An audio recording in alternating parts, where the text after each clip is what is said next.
It looks like. Well, it's preparing, it's slow.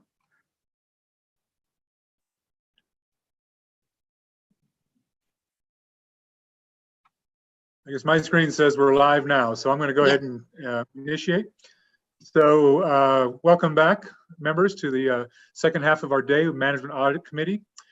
Thank you for your participation and the quality of our work this morning. I think we actually covered a lot of ground and learned some things that I think we can actually move forward with and do some meaningful things with. So we appreciate that. Certainly appreciate our staff continuing to keep us on track. This afternoon we have several more topics before us, and then we're going to get to some committee business, looking at what we'd like to continue with as a new management audit committees are named by the incoming presiding officers. So, but lay out some work for the staff to initiate at least. So at first, our first agenda item is the Department of A&I and agency update, and then I think Ms. Bach will give us maybe a telework policy update as well. So welcome, Director. It's great to have you here with us today, and the floor is yours.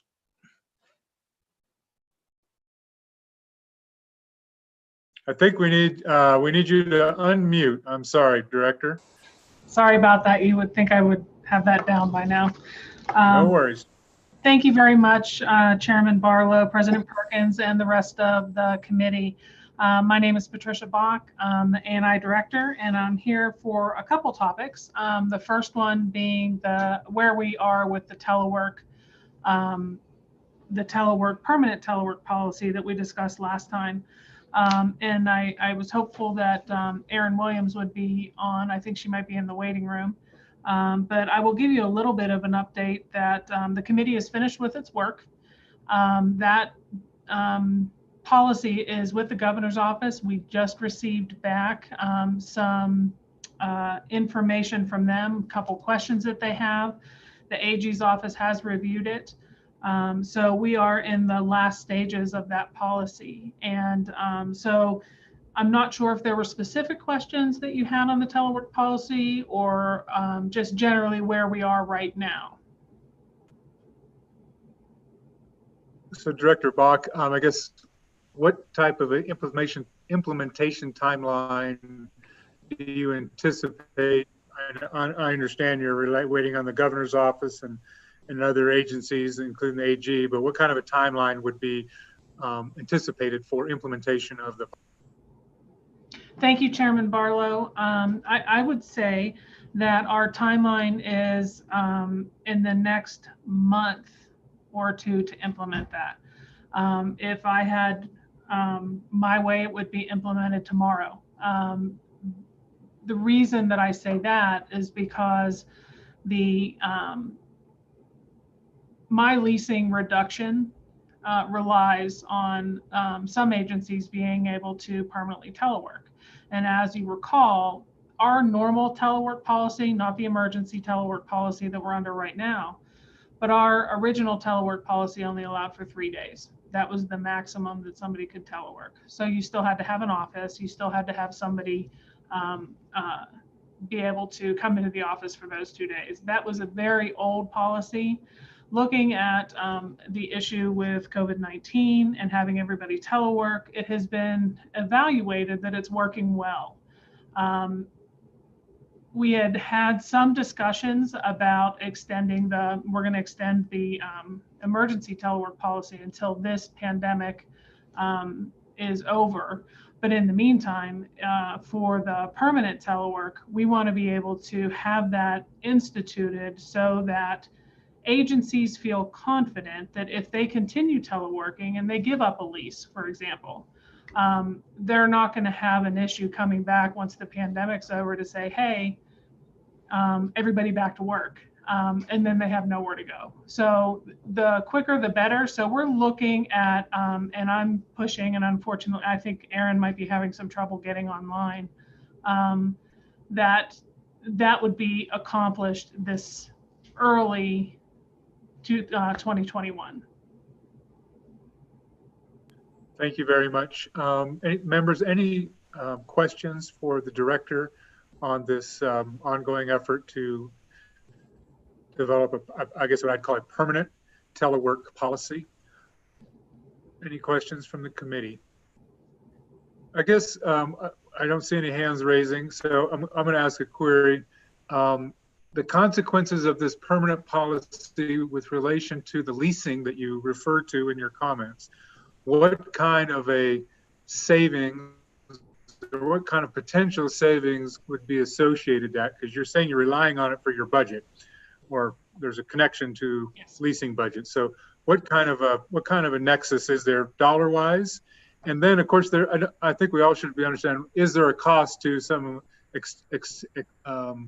expanding telework too? So they're both sides of that equation. If you wanted to speak to them at least in general terms, that would be helpful. Thank you. Chairman Barlow, thank you. Those are good questions. The first one, I'll be very general. My leasing budget cut is approximately $7 million. Now, telework is not going to help with all of that, but it will help significantly, mostly with some of the smaller leases. If we are able to get people out of their leases and generally telework, it's going to help the overall budget cut. So 6.9 million is my budget cut for leasing.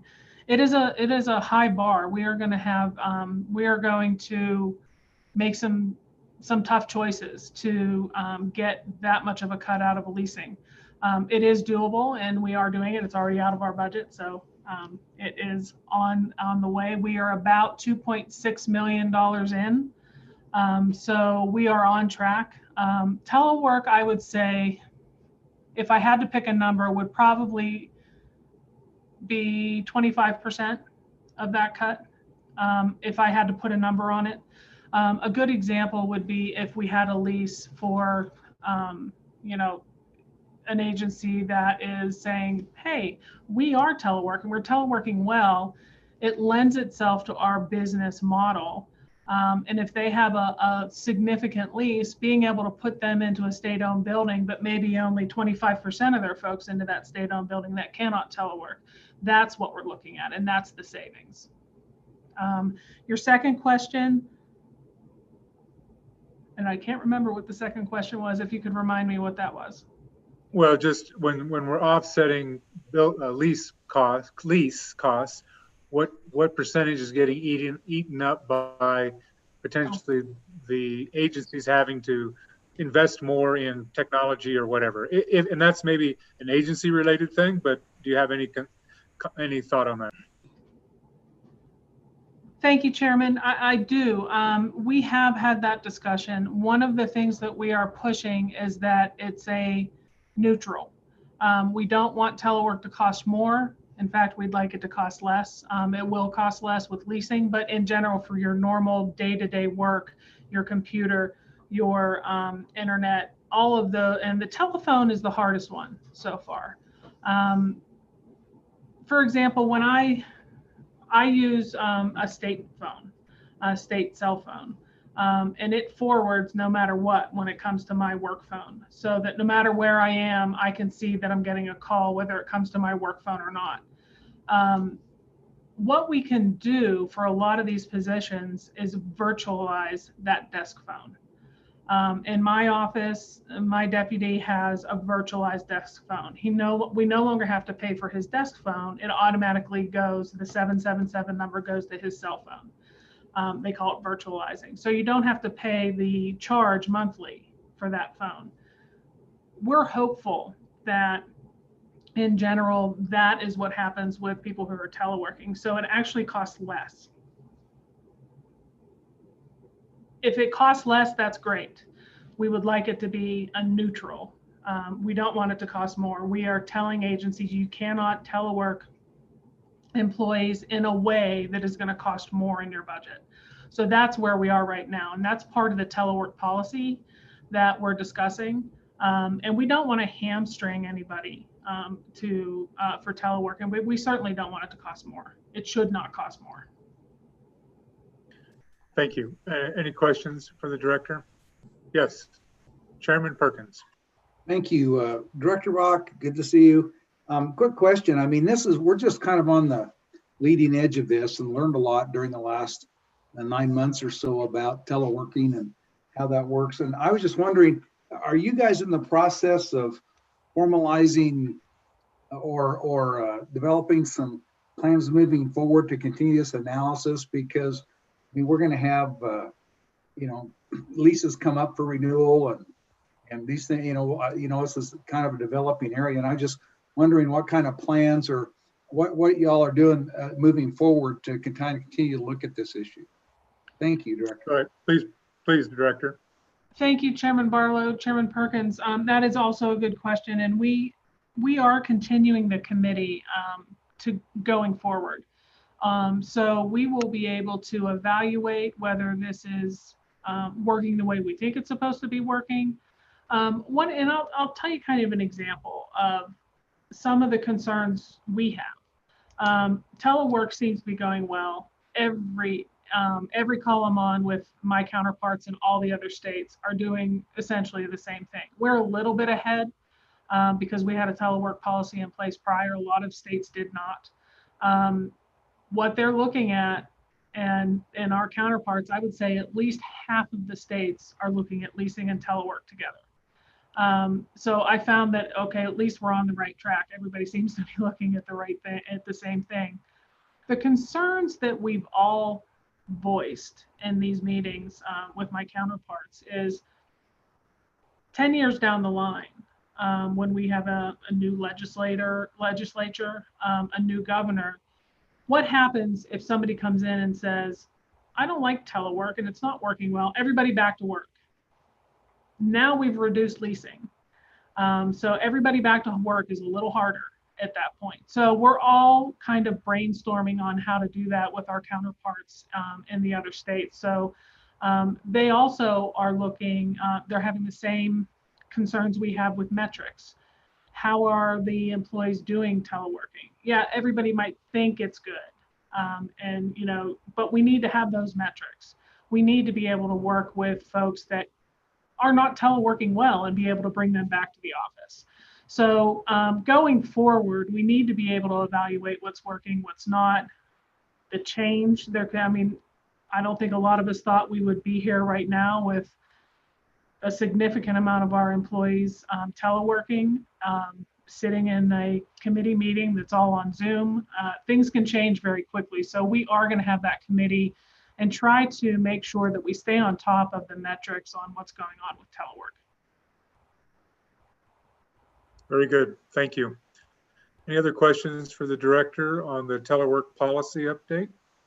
Yes, Representative Gray. Thank you, Mr. Chairman. So we're going to have another opportunity for other questions. We're going to go into other testimony. Because I have a question on something else. Yes, I think we'll just go topic by topic and then we'll clear out any last remaining questions, if that'll work for you.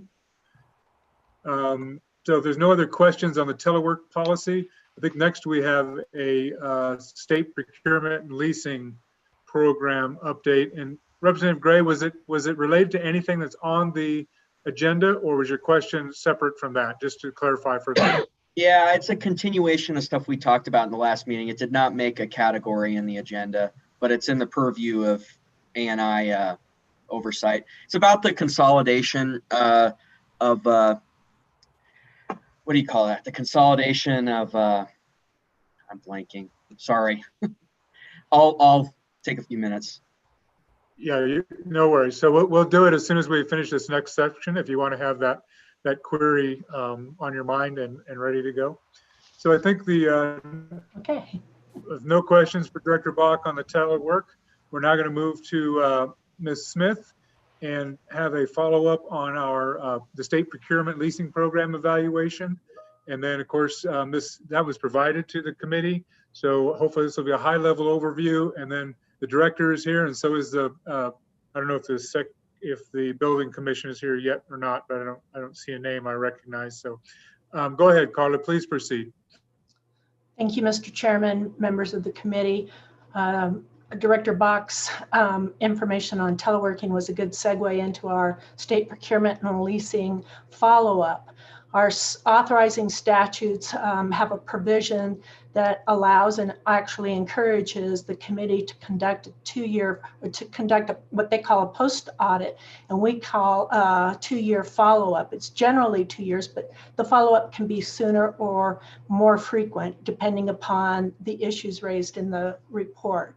So we are conducting the follow-up 2 years after the 2018 publication of the report. At that time, the committee had directed staff to review the statewide procurement and leasing functions, and with a specific interest in knowing more about the centralized processes associated with non-construction procurement and real property leasing by state agencies. The report contained 9 findings with 19 recommendations towards both the Department of Administration and Information, as well as the State Building Commission. And I believe Interim Director and Secretary to the State Building Commission, Mel Muldrow, will be here in a minute to speak for them. I wanted to let you know that the full report should be included in your materials. And the report also provided policy options to the committee for their consideration. And at the end of this, if you're satisfied with what the agency has to say as far as their progress, then you can choose to close this evaluation, or you can direct us to do more work. The follow-up is not additional original investigation or research. We provide the recommendations and the findings back to the 2 agencies and ask them to go through and explain what they have done, if they've had challenges, where they are as far as status of correcting the issues in the recommendations. And you can see that for both agencies. State Building Commission only had a couple of recommendations directly directed towards them. I also would like to note real quick that included in ANI's response, I had asked them a couple of questions to kind of bridge the gap on the current status of leasing, because I knew that would be of interest to you since the 2018 report. So there are actually four questions there, and they graciously provided data attached to the end of the report. So unless there's questions for me, I'll go ahead and turn it over to Director Bach via Chairman Barlow to go through the findings with you. Thank you. Director Bach, are you prepared to walk through those findings? I thank you very much, Chairman. We are prepared. However, it looks like Angela Morrison, who was in, I'm not sure if she was kicked out, but she is the one going through procurement. And then Tony Lewis should be on there as well. So I see Angela is back. And we can start with procurement since Angela is actually in the meeting and she can go through that. I will say that this was prior to my being director, so I think it's better and more informative if Angela was able to present this information. She has a better handle on exactly what happened with the report and where we are now. So I would turn it over to Ms. Morrison, and she is in the procurement department. So Ms. Morrison, I guess, I don't know, I see several black screens with names on them, and I'm not sure which one you are. So if you want to start your video, that might be helpful. If you don't have video, just unmute and we'll get started.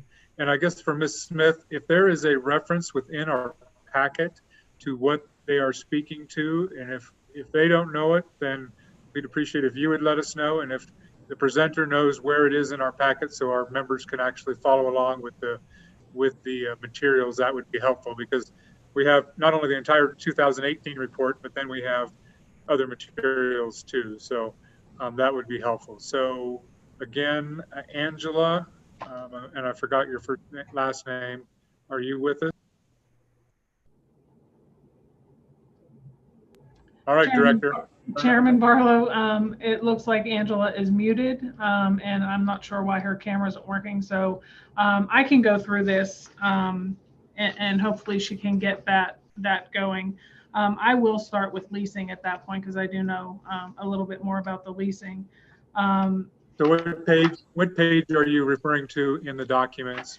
The document that I'm Director. looking at is attachment A to our letter back to Ms. Smith and the committee from November 17, 2020 to the Management Audit Committee. And that was the state procurement and leasing recommendation status. Do you have a copy? Okay, of that? Abby, do you have Abby, do you have a page number for us in our packet? Mr. Chairman, I was just going to say, would it be helpful for us to screen share the tables as we walk That'd through be great. each one? Perfect. That'd be I'll even have Jonathan better. do that. Thank you very much. Director Bach, if that works for you, we'll just proceed in that way. That does work. Thank you very much. If you look, and I'll go through and kind of give a synopsis on, excuse me, on each one of these. I'll wait until it gets, are you able to see the screen? Okay, there we go. And we'll be on attachment A. There we go. So the leasing office, it was requested that they develop more of a complete guideline to provide state agencies as they seek new or different space to help them better account, plan, and prepare their request to the department. If you look at the changes and actions, you can see that that item is complete. That was a very, very integral part of the request. And we do have new leasing guidelines forms, leasing and move coordination webpage. And I will say that since this report was started, obviously there's been a little bit of a change in direction for the leasing department. The leasing department was struggling a little bit around this time when the audit happened, and I think Ms. Smith could probably talk to that as well. But I think that since that time, we have a new leasing manager who has taken control and really helped get a lot of the leasing department in a direction that I think is helpful. So those are the three things on that that's completed. Do you have any questions? I didn't want to spend too much time. I know there might be specific questions on the partially completed items more than the completed ones. All right, members, anybody have any questions on these actions and the responses? Nobody's jumping out at my screen. Members, I can't see everybody that's in the meeting. And so if I can't see you on my screen, please unmute and let me know that you have a query for the director. Seeing none, please proceed, Director. Thank you very much, Chairman. And I was told that Tony is waiting to be let into the meeting. His name is Tony Lewis. So I didn't know if somebody could let him in, then he would be able to articulate probably much better than I can on some of these partially completed.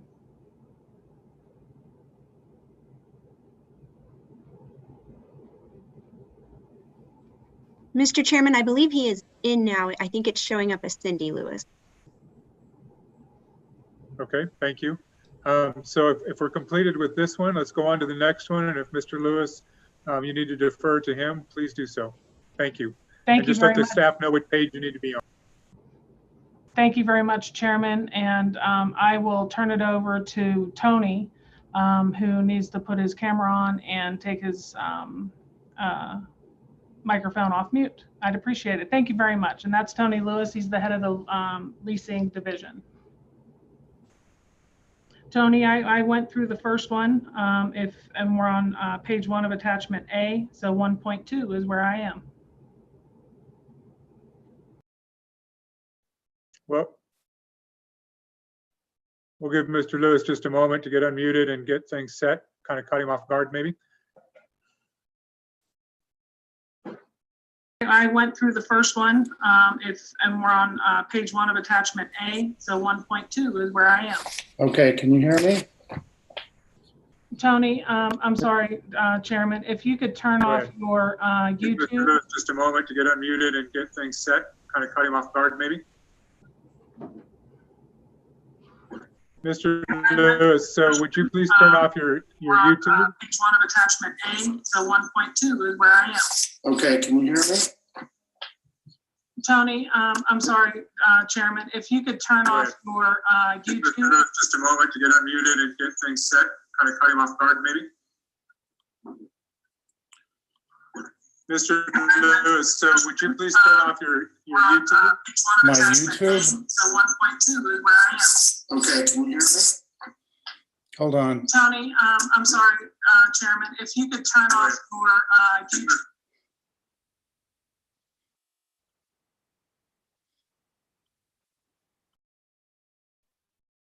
All right, so maybe we're back on schedule. Director Bach, if you would, Mr. Lewis, you'll get to introduce yourself in just a moment. Director Bach, maybe let Mr. Lewis know where you were and he can proceed from there with just a high-level overview, and then we can ask questions if there are any. Thank you. Thank you very much, Chairman. I left off at 1.1. We're at 1.2. And if you could just give it a high level, Tony, as the chairman requested, and then we can stand for questions. I just want to make sure that you've turned off the background and just only have Zoom up on your computer, and then we won't have that feedback and delay. Thank you.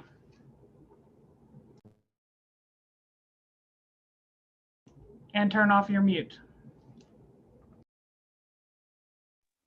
Can you hear me? Yes, we can now. Thank you, Tony. I apologize, Mr. Chairman, members of the committee. I've had way too many windows open all morning, so I apologize for the inconvenience. 1.2, the report recommendation was the Department of Administration information should continue its space utilization study, consider implementation of a space allocation study, and inclusion of a compliance section to provide the leasing office with authority to enforce these policies. That's partially complete. Starting from the last one, the authority for the leasing office is currently the subject of rules revision for the SBC, and what we have anticipated for the SBC is a matrix of reports that will that the SBC can set the levels on and the elements of. So there'll be things like different leases over $250,000 a year, or leases involving 50 or more people, or leases that are more than 5 years. And with that reporting, I think on the heels of that, we'll be able to work out an enforcement mechanism with the SBC. The utilization study began in 2015. I wasn't there for the beginning of it. And we continued part of that study into the fall last year. What we did was we began an occupancy survey for agencies. Andrew, have her turn it on. So the occupancy study basically gives us data about what leased space agencies are occupying and what space they're occupying in state-owned buildings. And that information is going into the asset management system, the AIM system, and beginning this spring, we will use those reports as we're reporting to agencies about how much space they're consuming, whether their space they are consuming is too much, too little, just about right. 2.1,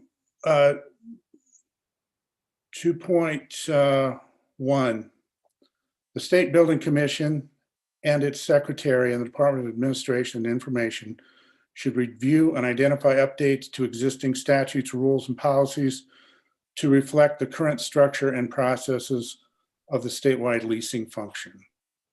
So this is also subject of the rules for the SBC. We've anticipated that a lot of the structure is going to be dictated by the software that we use. That for the business processes. So far, we haven't come up with any structural issues that we believe need addressing in the statutes. We believe that the SBC and the rules cover most of the lack of structure for leasing, and what's left will probably we'll find out as we go.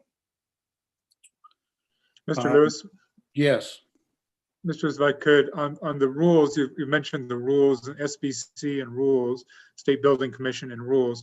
What kind of a timeline? I see something about this spring, and I'm assuming that's spring 2021. But what kind of timeline are you, and I know you don't work for SBC, but you're working in conjunction with them on this. So what kind of a timeline are we thinking that those rules will be, under consideration? Thank you. So, Mr. Chairman, there were two meetings in the last, not in the last month, but in the last 6 weeks. And the rules are very nearly complete, the draft rules. What's left is for the Rules Committee to present those to the SBC and for the SBC to adopt those. So that may take place at the January meeting. Okay. Thank you. Please proceed. Recommendation number 2.2, the Legislature, State Building Commission, and its Secretary, the Department of Administration and Information should study and consider changes to the organizational placement and structure for the leasing function. That is, the recommendation status is not implemented. Specifically what the report was talking about was whether leasing ought to be a function in construction management or leasing or a function left within administration and information.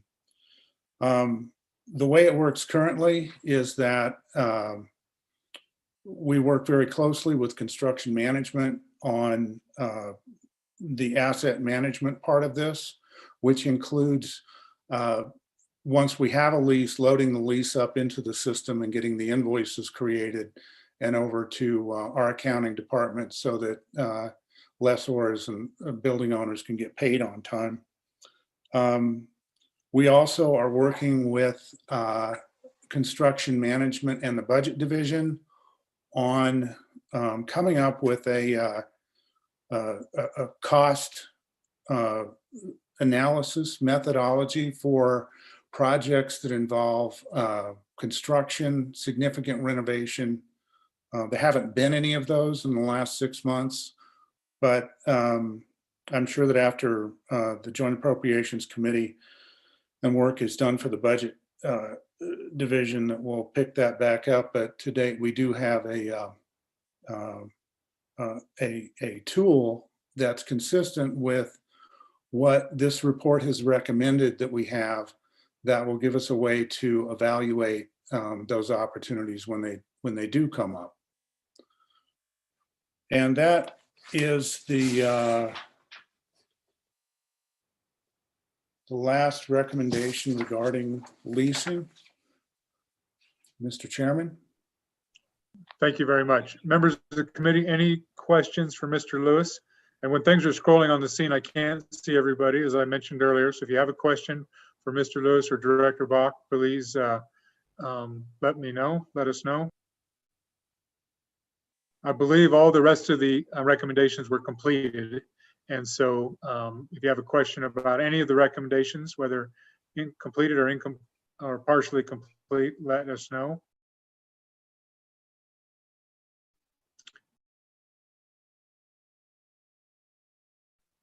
I guess seeing none, anything else we need to look at on this page, Director Bach, or on this document? Mr. Chairman, Senator Perkins. Yes, please. Chairman Perkins. Thank you. Director, a couple of the recommendations talked about potential or legislative changes that were needed, but kind of going through and review those, it didn't look to me like we were yet at a spot where we really kind of needed those rules to come out and then maybe see what statutes need to change. Did I misread that, or is that kind of where we're at? Chairman Barlow. Director, please. Chairman Barlow, Chairman Perkins, I think you're absolutely correct. I think we need to wait for the rules to come out and then proceed from there. I think that's accurate. And I will mention that I do think it'll be this spring as well. I think we're the state construction department is very close and having those rules ready to go. Thank you, Director. Any other questions for the Director on this? Further questions for the Director on the report and the follow-up report? Yeah, this is Chuck. Yes, Representative Gray, thank you for appearing on my screen. If we don't need this document, do you need the document for any questions? Well, okay, yeah, I understand you want to get rid of that. I think I have mine open. Yeah, thank you. Go ahead. If you want to use it, just give our staff the reference, which one you want, and they can put that on the screen, and then you can use it. Thank you. Thank you, Mr. Chairman. You know, in terms of some legislative changes, I do think the references to statewide leasing, we do need to wait for those rules. But I would ask that we do put this on a future agenda. These post audit reviews, I think, are very important. And I do think after those rules come out, we need to look at this one more time.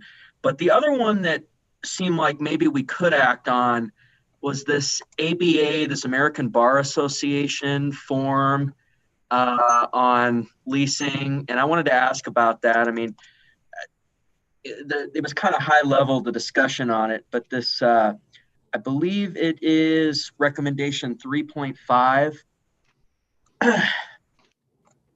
Yeah, 3.5 on page, it's page on 5 on the 13-page document, but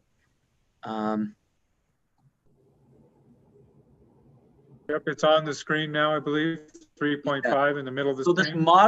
This model procurement code, and there was discussion in the audit, I was reviewing that like 20 states have adopted this and Wyoming hasn't touched it. And, you know, it's some ethical standards, things like that. Have you looked at that?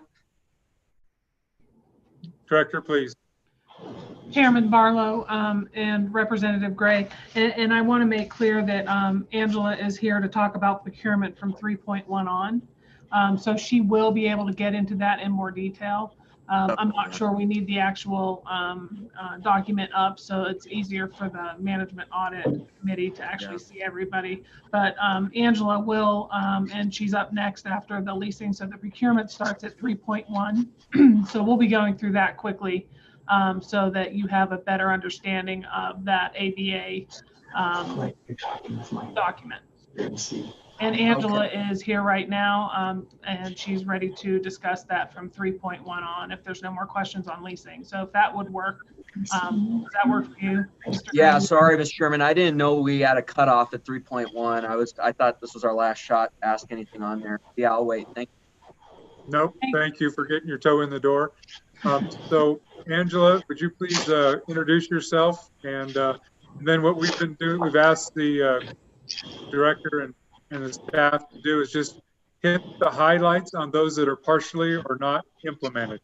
The ones that are complete, unless you think there's something there, but the ones that are partially implemented or not implemented, just hit the highlights on them, not the details.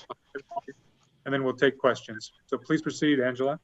Introduce yourself and then direct. Thank you, Mr. Chairman and members of the committee. I'm Angela Morrison, and I am the A&I Procurement Manager.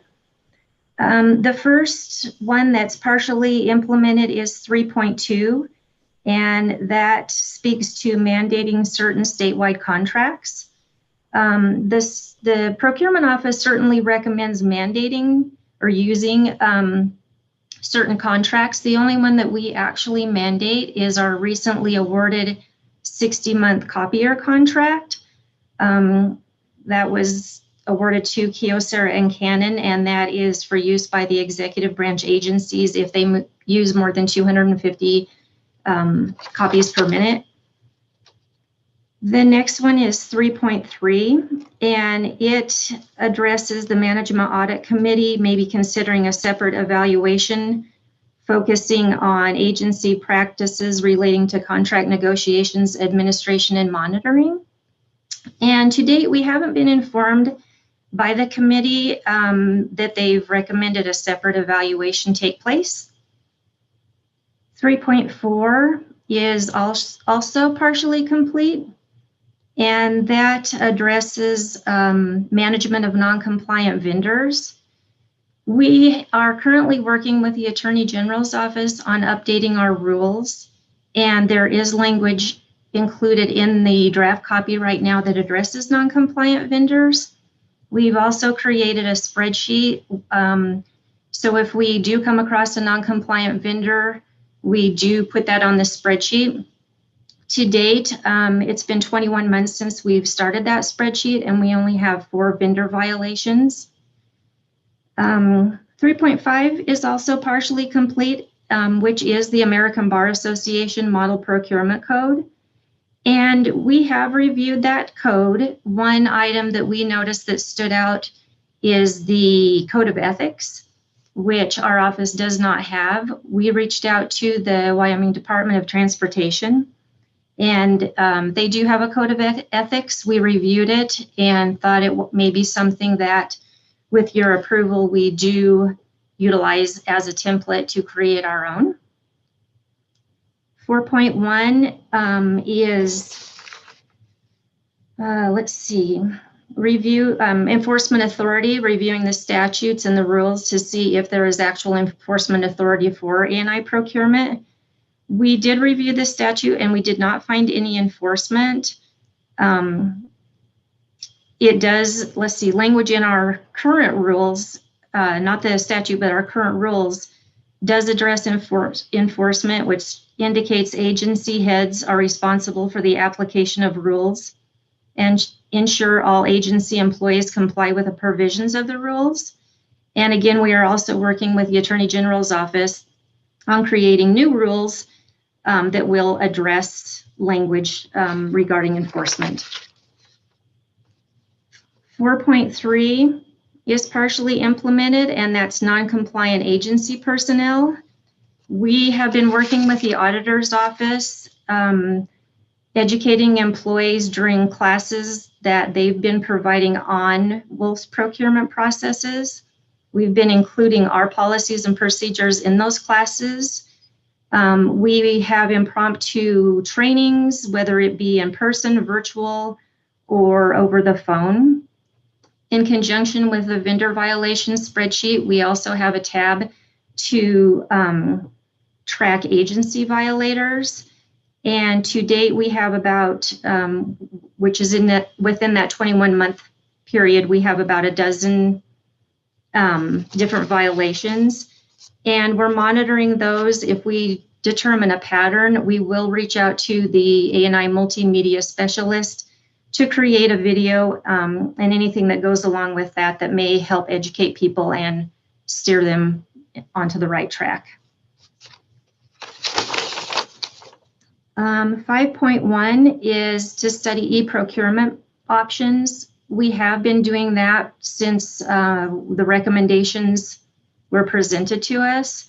We've reviewed many of them. They all seem to be basically the same, except different options named differently.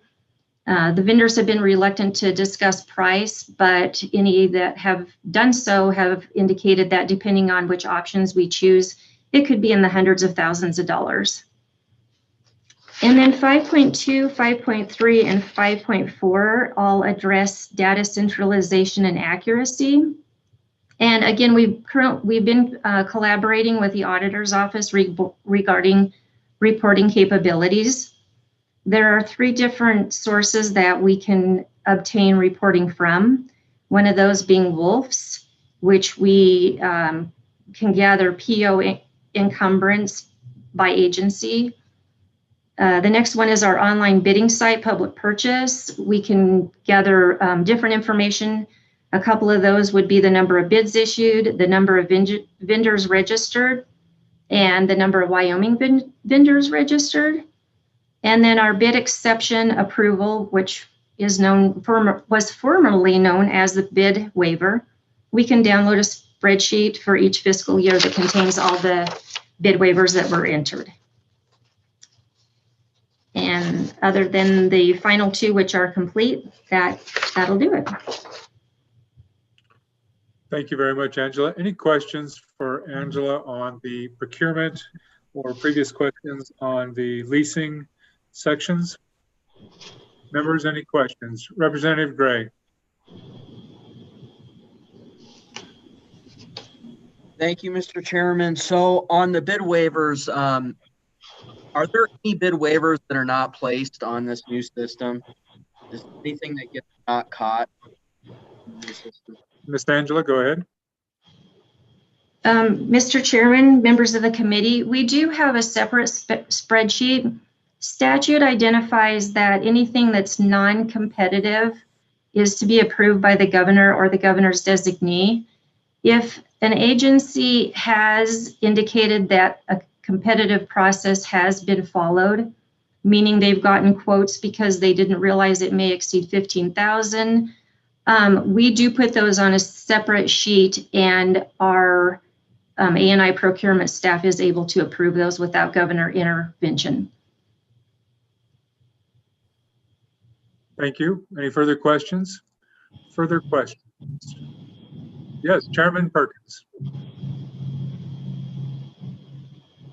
Thank you. Going back to I think it's 4.2, which is the delegation of procurement authority.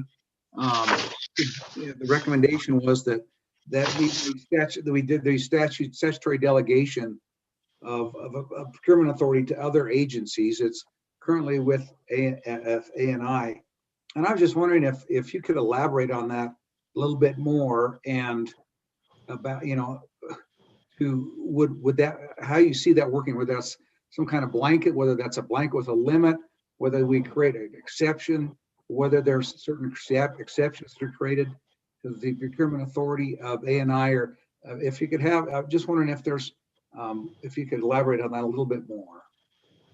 Please proceed. Mr. Chairman, members of the committee, we did work, we were part of a working group recently that actually gave some authority to the state construction department to deal with state, or not state, but construction related procurements. That was one large portion. And then the other agencies do have their own authority prior to having to come through our office for items that are under $2,500. That is in our policy. So they do have some authority to do that without intervention of the procurement office. We do still ask that they obtain quotes regardless if it needs to come through our office or not. But when a purchase is over $2,500 per our policy, it does need to come through our office with supporting justification, whether it be quotes obtained or a contract, or if it's over 15,000 through the bid waiver. So they do have a little bit of authority up to that dollar amount. Okay. Thank you very much. Chairman Perkins, a follow-up. Yes, and so Pat, Tricia, let me put this to you. So, I mean, if we do that, I mean, I just trying to think my way through the recommendation that the legislature provide additional procurement authority.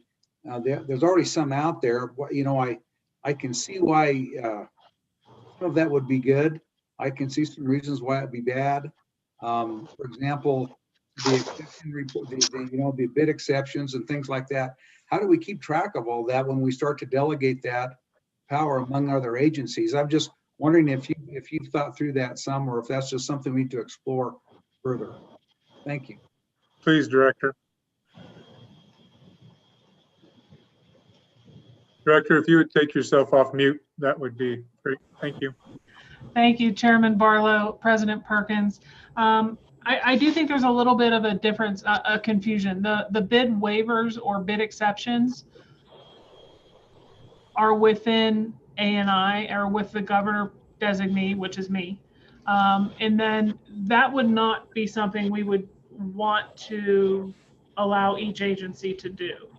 So I think there's a little bit of a difference. So I think what Angela was talking about was that they have the ability for 2,500 and below to go and procure on their own. Anything that's a bid waiver or a bid exception has to come through A&I. And I think, and she'll correct me if I'm wrong, I do believe state construction is now a designee for their bid waivers. I will double check that with Angela, and she can discuss that a little bit further. But I don't think that we're in a position where each agency would have their own bid waiver exception process outside of A&I.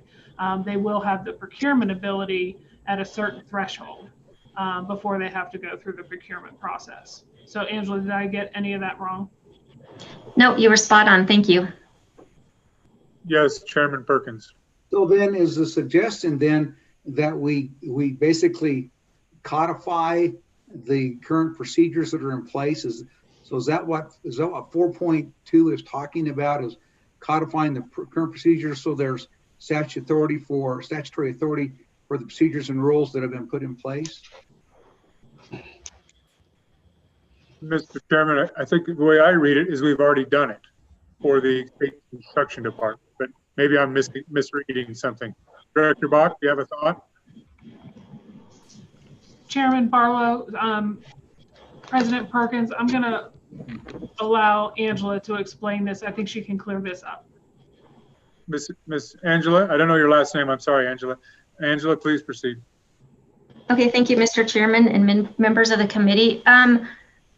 Without actually reading through the entire recommendation, other than what's included in the document that's up on the screen, I don't know really what the intent of this finding might be. I could go to the recommendation from LSO and read further. Other than, as the director indicated, other than the working group that we were part of with stakeholders and a few legislators granting construction-related authority to the state construction department, which we did. I'm not exactly sure what all this might entail. I apologize. Mr. Chairman, in that case, I'll just pull the old Saturday Night Live or Rosanna Dana, I think it was, and just never mind. Thank you. Right. Director, go ahead. Chairman Barlow, President Perkins, we will look into this and give a written response back so that if this is clear, I don't want it to be left that we're not quite clear on this. So we will respond in writing on this and work with Carla Smith and make sure it gets to you. Mr. Chairman, Thank you very much. we can also go back and look at the original findings and the documentation, and the analysts who worked on this report still are with LSO, so we can verify with them. Okay. Thank you very much. Any other questions for any of the recommendations from the A&I or comments from A&I? Any members, any requests for A&I? Now we're also joined by Secretary Muldrow from the State Building Commission. So welcome, Secretary. Glad to have you with us here today. So we've basically just done a walkthrough, Secretary Muldrow, of the evaluation follow-up and with A&I, and if give you the opportunity to add anything from the State Building Commission perspective. We did have a comment about, or I did inquire about the rules process and where that stood in the timeline as far as State Building Commission and rules that may be forthcoming. So maybe start with that and then any other comments you would like, and please introduce yourself. Thank you. Thank you, Mr. Chairman. Mel Muldrow, Interim Director, State Construction Department and Secretary, State Building Commission. Just a couple of comments there. We have been working on rules. We've been working on state building rules for probably about the last 1.5 to 2 years. We've had a lot of success over the last year working with a working group of the SBC, which comprises people from my department, A&I, 2 members from the SBC, 2 legislative liaisons that work on that rules committee.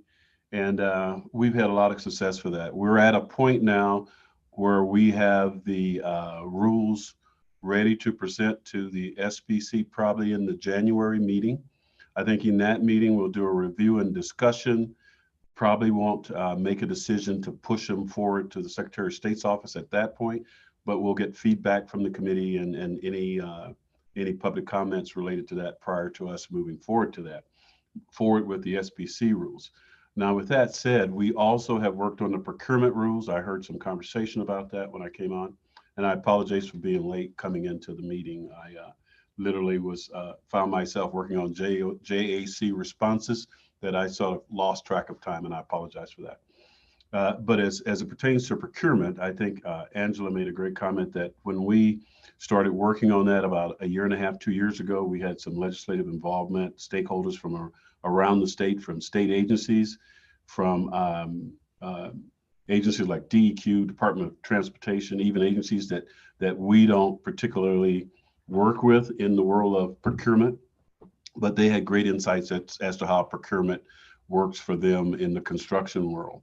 We also had contractors from around the state, school districts, just a plethora of people who gave comment as we prepared and worked on the rules for procurement. We also were fortunate we were able to hire an outside agency to help us work on those rules, work on contracts.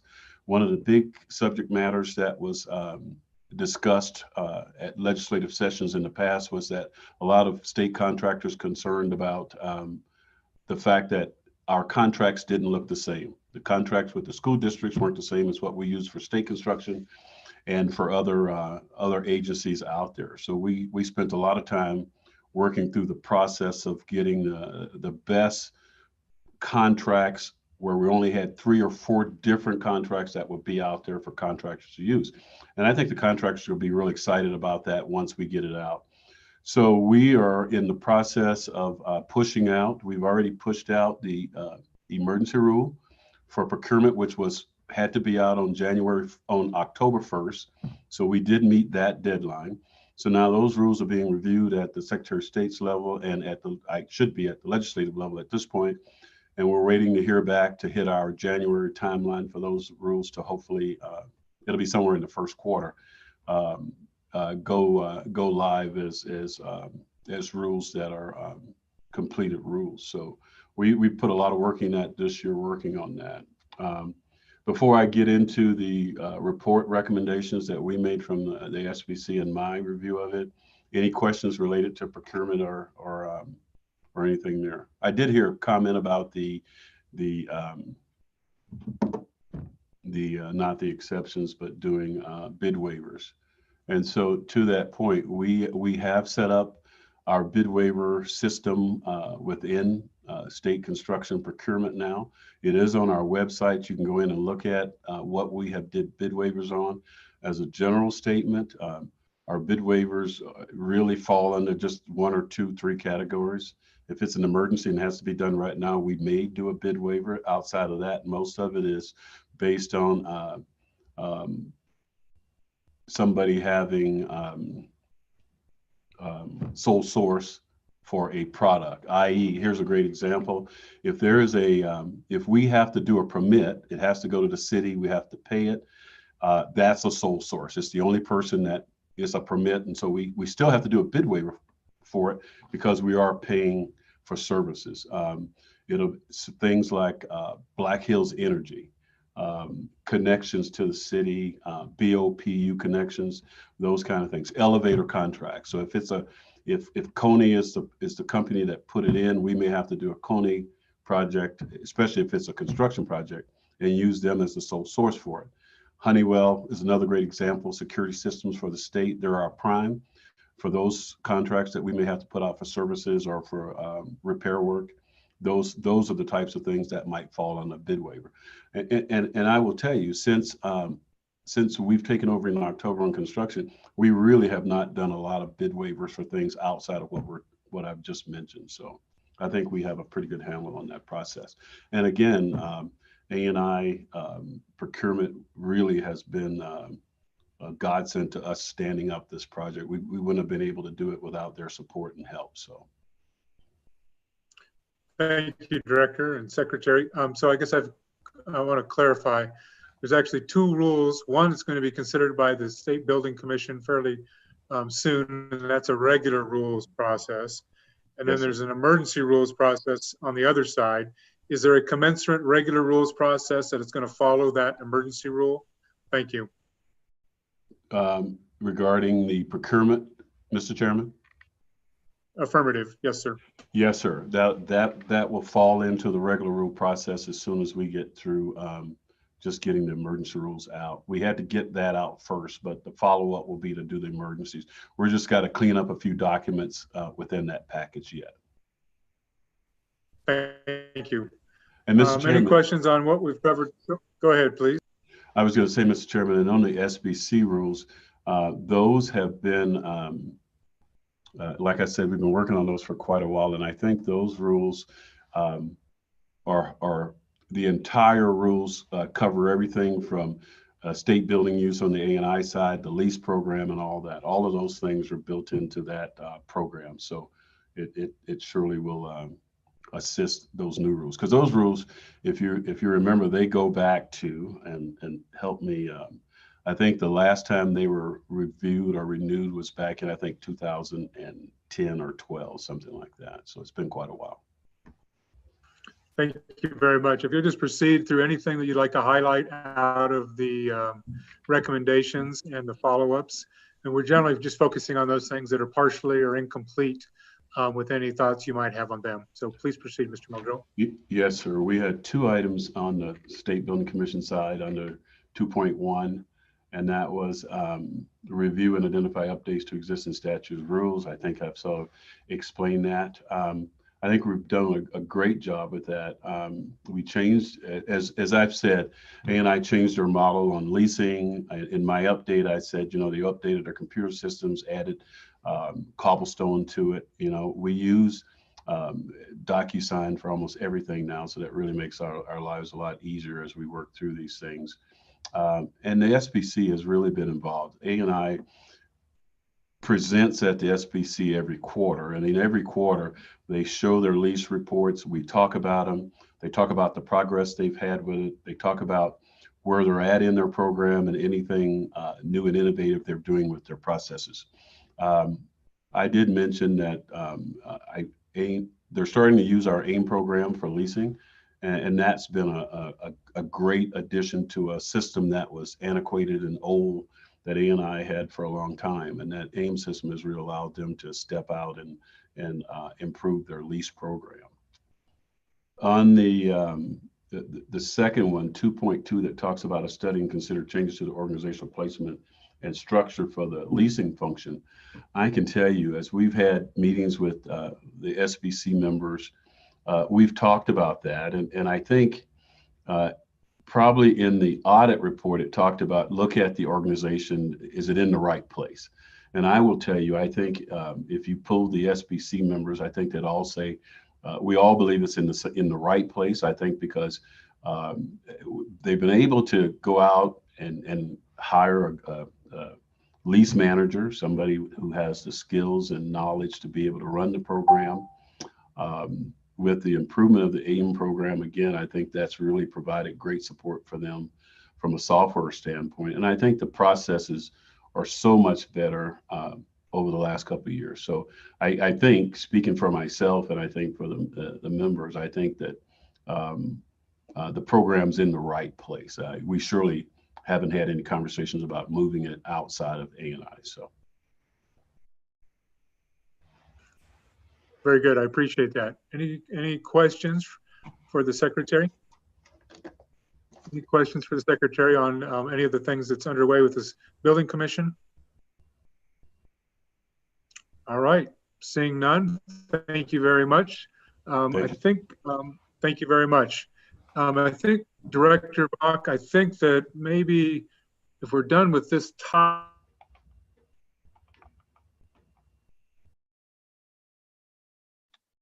Mr. Chairman, I think you accidentally muted. oh, sorry, took my finger off the button. I've got my agenda and materials over here on the screen here, so I apologize. I think if we're done with this topic, I think Representative Gray had a follow-up question from a previous meeting or a topic from a previous meeting. So Representative Gray, did you have something for the director? Yeah, thank you, Mr. Chairman. So my question was on consolidation of HR. I wanted to follow up on that. Where is that? What are the number of positions again that we think can be saved with that? I thought you had said it was in the 60 to 65 range. So I'm wondering where consolidation of HR is and what the position reduction, if effectuated, would be. Go ahead, Director. Thank you, Chairman Barlow. Representative Gray, thank you for that question. We are currently in the process, and we finished all of the interviews. We kind of got an idea of how many positions are coming over. One of the things that we are focusing on right now is to get some positions over to help with the consolidation, because there's a lot of work to do and we don't have the staff at HRD currently to do that. So we're focusing on moving 6 positions over right now to kind of put out there for management positions under the consolidation in that structure. Ideally, what we end up is about 65, 70 positions, somewhere in that area. We are looking at a total of, I believe, and Aaron Williams can correct me if I'm wrong, 87 positions total that are coming over, and then we will evaluate and deal with the vacant positions at that point. So we'll look at all of what we have vacant, because we have not allowed agencies to fill in order to have vacant positions to have so the governor can give back to show what the total overall savings is for the HR consolidation. So I will tell you that the discussion going on at JAC right now is to make sure that we have those positions so we can have a starting point from July 2020 on where we were with HR HR in general in the state, and where we will be when we do finish the consolidation. We get the positions all together, we give the vacants back, we deal with the budgets. We need to have that number so that both the governor and the legislature can see what the savings was over that time. Currently, we have not B11'd any money over from other agencies. There was discussion of trying to get it done in the supplemental budget. I will say that most states who do consolidation, I think you've heard me say this before, take 3 to 4 years to do. We're about 4.5 months in. So it would be, I believe, if we were there to try to do all this before the supplemental budget, it would not have been done properly. And so what we're doing, working with the budget division, is to work through the positions first. It's not as easy as you would think to be able to B11 HR money from agencies. Most agencies don't have a designated HR budget. There's only one agency that does, and that's one of the larger agencies in WYDOT. So there was discussion about having a formula for each agency on how much they should be spending or how much they might have been spending on HR. That formula ended up being what we thought quite high for the agencies. So for example, you have an agency, and I'll just use A&I for an example because I know it. Our HR budget is essentially in the director's office. And through that formula, it ended up being half of the director's office budget going to HR consolidation. So we knew that that wasn't quite right. So what we're doing now is having individual meetings with each agency and their fiscal officers to get a good understanding of what they use. And that's where we are right now. So that's kind of a quick update. We will end up in HR consolidation somewhere around 65 positions for the entire state. That's a little lower than what the best practices, somebody says, oh, you need one HR person per 100 employees. The way that we'll have it set up is you have some of the HR folks strictly doing payroll. So we're able to do it with a little bit less. So if you don't have any further questions on that, that's kind of where we are on the consolidation. Was there something that you were looking for that maybe I can address on maybe budget or the positions? Yeah. Representative Gray? Thank you, Mr. Chairman. I just want to make sure we don't need a bill or something from this committee. Is it probably going to be in the supplemental budget, and it's in your phase 2 reductions, right? So it's going to be in the supplemental. So we're going to debate it. It's going to be there, right? In the text Go ahead. of the budget. Director? Chairman Barlow, Representative Gray, it is not in the phase 2 reductions. My reduction in phase 2 is leasing. So there is the HR consolidation when this executive order happened in July, did not have anything to do with the phase 2. So this would be in addition to anybody else's cut. The HR consolidation is in addition. If we have 15 positions that we give up in HR consolidation, that will not be on really anybody else's budget cut. So it'll be in addition to those budget cuts, and it'll happen sometime around April is when we'll have that number. So it should not be in anybody's phase 2 or phase 3. Does that clarify that? Well, we'll get some more information out of our joint appropriations colleagues on it. But Representative Gray, any follow-up? No, we'll do some more research. Thank you. Very good. Any other topics, anything on our current topics for the day, or any other follow-up that we'd like from the director? Seeing none, going once, going twice. Thank you, Director. Representative Gray, just about called this. I would like to make a bill draft motion on this topic, and rather than do everything at the end of the day, is there any chance you're okay with us doing bill draft motions before we move on from a topic? Or do you want us to do it all at the end? No, I think that's fine. If it's specific to which topic are we referring to? The consolidation of human resources, excuse me. No, that one needs more research, and it really wasn't. I want to do a bill draft motion on the procurement stuff off that audit from 2018. I think let's just take that up with the committee business at the end. And I think, and the reason I request that is so that you can give us the reference of which number you want to refer to, and then have that discussion. And if you want to give which one it is to Abigail, then they can have it pulled up and available to put on screen. If you want to do that through an email, that'd be great. I just like to have the physical reference so we're all on the same page. Okay.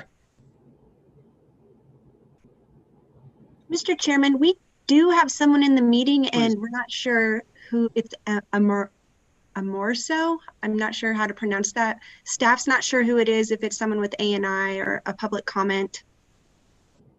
I think the director is indicating it is someone from their department. Go ahead, Director.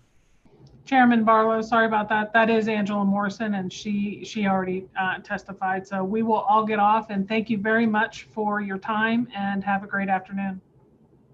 Director, I might suggest that if you do want to stick around, at least you or one of your staff, in case there's any we need any feedback on a motion that may come later from Representative Gray on procurement legislation. So I just want to throw that out there in case there's a question for you or for the department related to that. So thank you very much. Blessed holidays to all of you, and well, thank you for being here.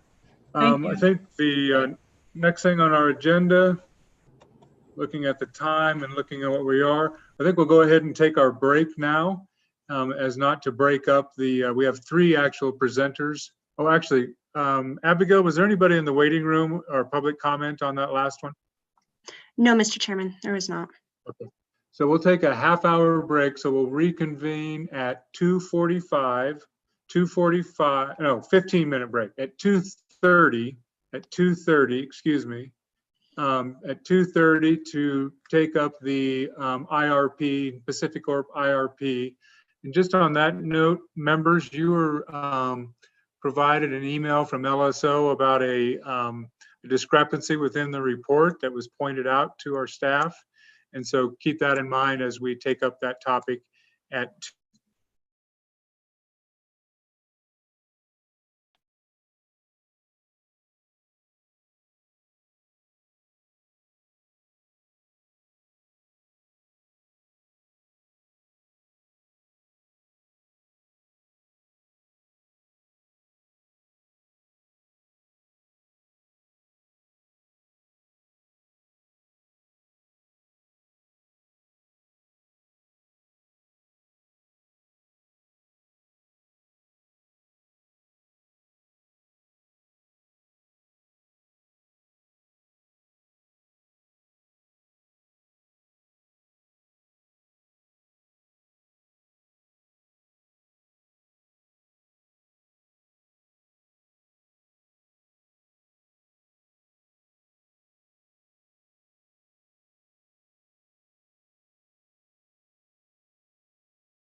All right, members, are we back online? I see we're live. Everything's a go, Ms. Bodewines? All right, thank you. I see 3, 4, 5, 6. Thank you, members. We are back from our recess, and I appreciate your continuing to work through our agenda. The next agenda item before us is the report put together by LSO staff research analyst, Ms. Nord.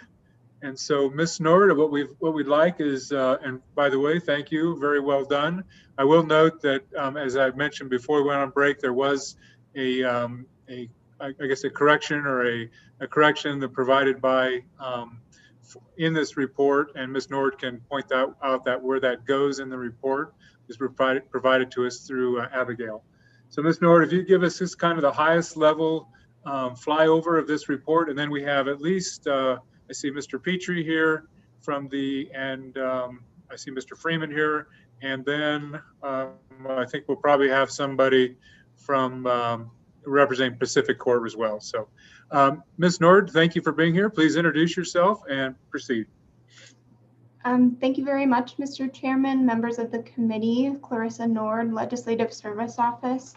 I just need to share one slide with you all very quickly, so that will just take me one moment.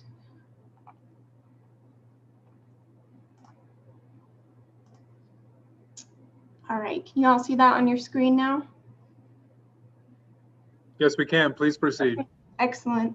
Well, thank you again, Mr. Chairman, members of the committee. Today, I'll be summarizing the issue brief I provided to the committee regarding the Wyoming Public Service Commission's investigation of Pacific Corp's 2019 Integrated Resource Plan, or IRP as I'll be referring to it, as well as their investigation of Pacific Corp's coal studies. And Mr. Chairman, as you mentioned, this will be a very brief high-level summary of the issue brief, but I'd be happy to answer any questions the committee has. So starting with a bit of background about the integrated resource planning process for utilities. Utilities in general develop integrated resource plans to ensure that they meet their forecasted energy demand, and then also ensure that they can provide both reliable and least cost energy to their customers. And so starting at the beginning of the timeline here on the slide, I'll mention Pacific Corp's coal studies. And these are important to mention because they were one of the factors that provided the foundation for the 2019 IRP.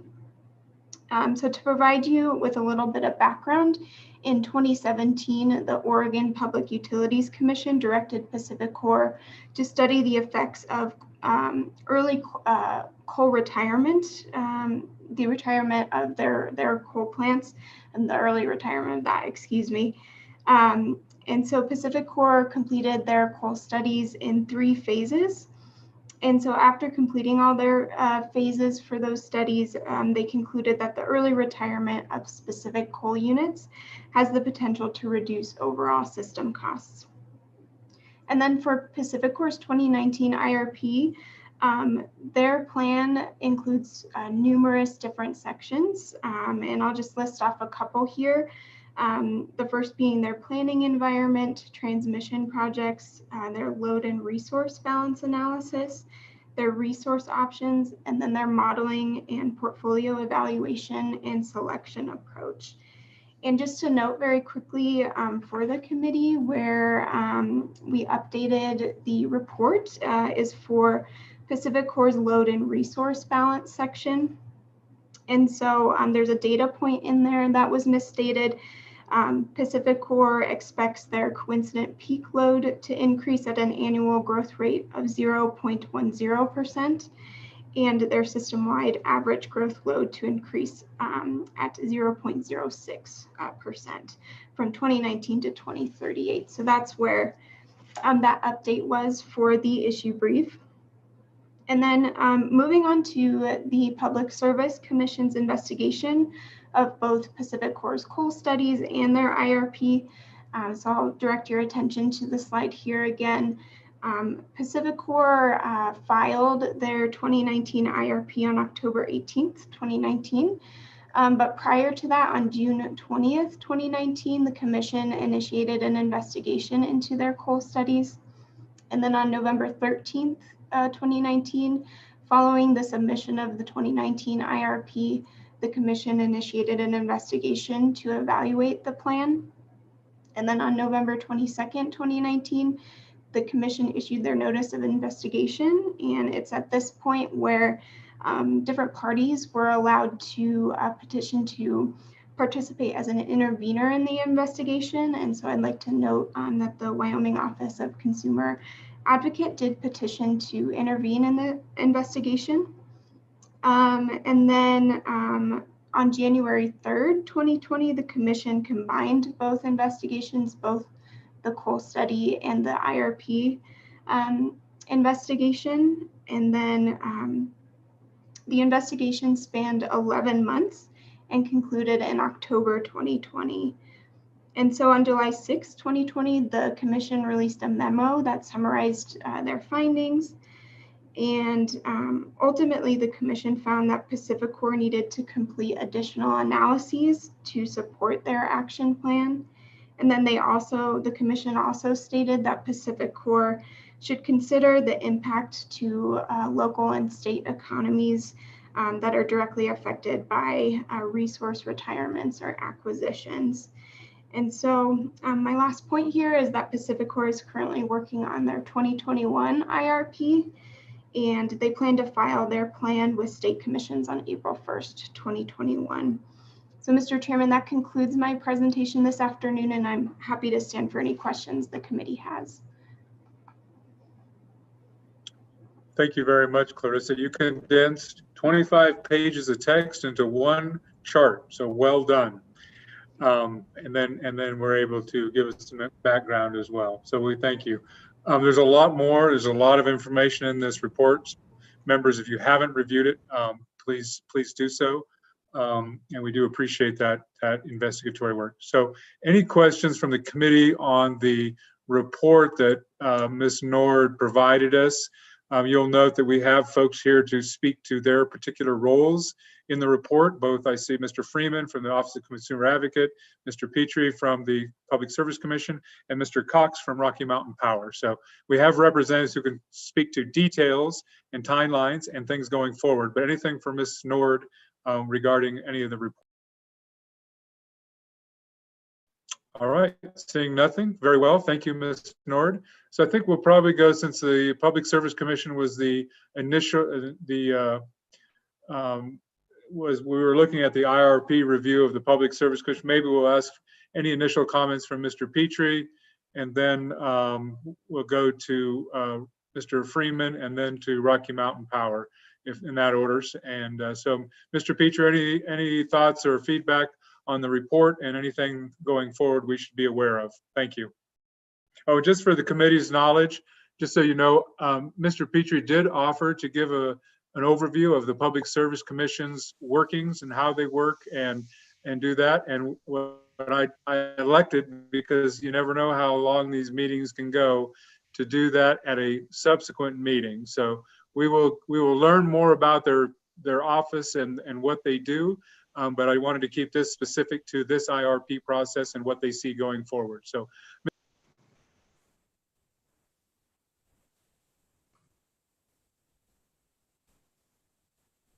Mr. Chairman, we couldn't hear that last. oh, Mr. Petrie, please proceed with any comments you would have on the report that was done and what you anticipate going forth with regard maybe to the 2021 IRP. Thank you. Mr. Chairman, first I'd like to compliment Ms. Nord on the fine job that she did condensing this very extensive process into something that's fairly digestible. One detail concerning the report, the staff memo that's mentioned is not exactly the commission's findings. That was the commission staff's investigation report, basically. And for this proceeding, the commission staff was supplemented by a consulting firm that the commission contracted with after an RFP process. And that was provided to the report was, or a memo, I should say, was provided to the commission and all the parties involved in advance of the hearing commencing. Beyond that, steps that have occurred since the hearing concluded were the commission's deliberation, where they stated their findings of deficiencies with the IRP that was presented as the 2019 IRP. Those concerned just generally the propriety of the coal study, or the observation or finding that the coal study was excessively narrow for the commission's purposes, that the economic soundness, the economical soundness, whichever way you want to put that, of the report was, or of the IRP was insufficiently supported, that reliability concerns were insufficiently addressed, that the Gateway South transmission project was insufficiently supported, and that carbon capture options were insufficiently addressed. Beyond that, there were a series of directions that were expressed for the company to incorporate into future IRPs, and many of those were assented to by the company during the hearing. So there is still an order in the process of being drafted, and once that is completed and all the commissioners agree that it reflects their decision, that'll be issued, and I think we can look for that sometime in the next roughly 2 weeks, perhaps 3. Okay, thank you very much. Any questions for Mr. Petrie on any of the, I mean, there's a lot of detail and he just did the highest level. Representative Gray. Thank you, Mr. Chairman. So, I have some questions about, management audit. I think it's really in our committee, are the agencies or entities of the state following through on their statutory duties in a way that is advancing our state? And so we have this IRP that is clearly, in my opinion, problematic. And the PSC has issued this report that they agree. And the question is, what is going to happen? What are you going to do? And we hear a lot that the IRP is just a plan. And I know I've talked with you, Mr. Petrie, a couple times on what step-by-step this would look like for the PSC to flat out reject an equipment proposed closure, and what that motion would look like, and what what Pacific Corp would probably do, and what that looks like step by step. But I guess my question is, how is this report that is the PSC saying we don't agree with this going to translate into action to fulfill the statutory duties of the PSC and advance our state?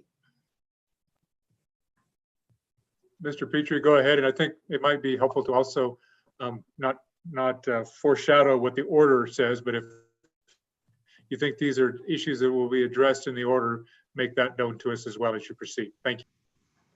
Thank you, Mr. Chairman. I perhaps should have mentioned this in my overview. One of the things that the commission directed in its deliberations was that there would be a process to consider the potential for revising the commission's rules or making additional rules to deal with IRPs in the future. And the particular topics have already been announced, and we've made we have scheduled a technical conference, which is a process that the commission usually goes through in advance of rulemaking to make sure that we get off on the right foot as far as our focus and the topics to be considered. And for this technical conference that would precede any formal rulemaking, the topics are negative external, or whether we should propose rules to require IRPs in the future to address negative externalities of cumulative viewshed impacts, wildlife impacts, socioeconomic impacts, and life cycle emissions, and positive externalities such as health and well-being. Third, the potential benefits of a revised resource acquisition and request for proposal process, and any other additional best practices. And finally, whether the commission should modify its traditional approach to disposing of IRP filings. And generally, the commission has accepted IRPs for filing, sometimes with comments and direction, and sometimes without. Alternatives are acknowledgement, approval, and perhaps other options that a commission might have that we might be able to adopt under the existing statutes in order to improve the commission's overall process. So I perhaps should have explained that in advance. And as far as a process for the commission prohibiting the closure of any particular facility, the commission's overriding charge from Wyoming statute is to see to it that utility customers in the state have available safe, adequate, and reliable service at just and reasonable rates. So the circumstance where the commission would be likely to just flatly refuse permission to close a facility would be related to that main goal not being served, or there being in it some demonstration that the proposed action by the utility would interfere with their duty and our duty to see that it's done, that customers have access to safe, adequate, and reliable service at just and reasonable rates.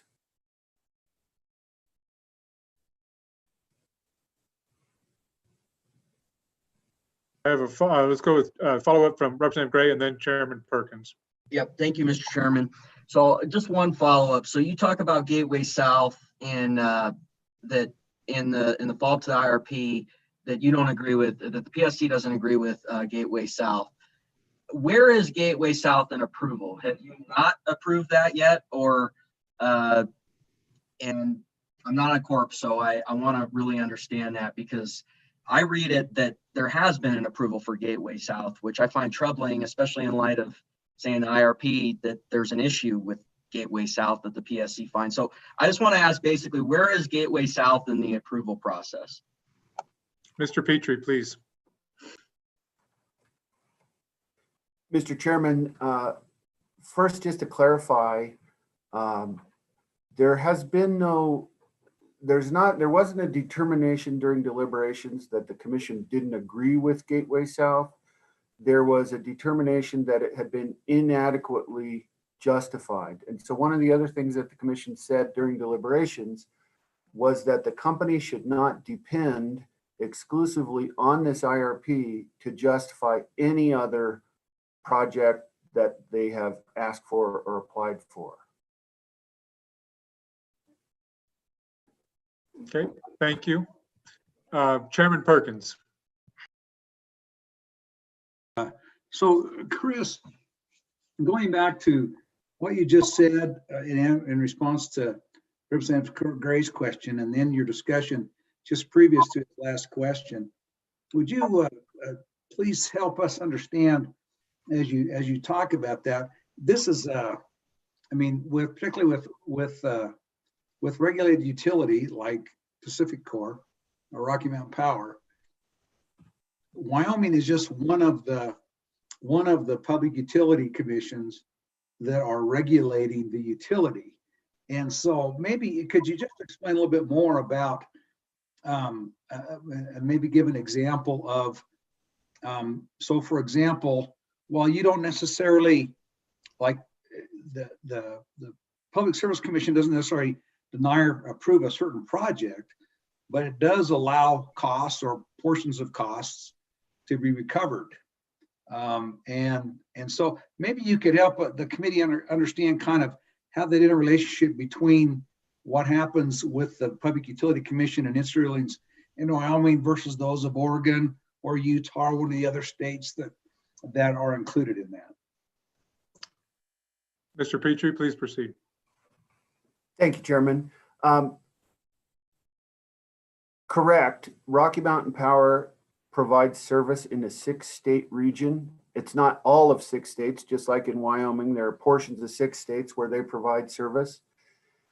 And so Wyoming is roughly in the mid-teens. It's 15%-ish of PacifiCorp's system load. And so the company is regulated as they are here in each of those other states. And so our historic emphasis on particular projects has been, that is subject to a certificate of public convenience and necessity process, where if you want to build something significant as a public utility, you are required to get the commission's approval. And that requires that you demonstrate, the most important part of that demonstrate for this purpose is that it's reasonably necessary now or in the foreseeable future for the company to provide the service necessary to satisfy the demand, and that they're capable and prepared. They know what they're doing with such a project. We don't approve those projects for cost recovery as they apply. That is addressed in later rate-making proceedings. So they're required to give the commission an estimated cost, and they're required to demonstrate their technical and managerial proficiency to engage in building the project. They would provide information about how they went about determining that the project was necessary for the service demanded by customers, and that they won't encounter any detriments to reliability by proceeding with the project. Mr. Go Chairman. ahead. Thank Please you, proceed, Paul. Chairman.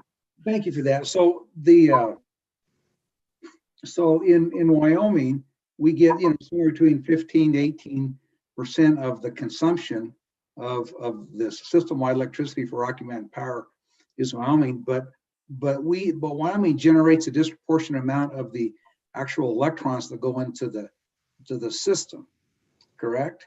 So when Oregon PSC or the Washington Public Utility Commission comes out and makes a ruling with respect to its requirements for renewable energy resources, how does that come in, and how does that affect the system-wide costs and the electrical generation is done, and then the ability of Wyoming to either recover, not participate, or not have to pay for higher cost electricity that renewable portfolio standards may require?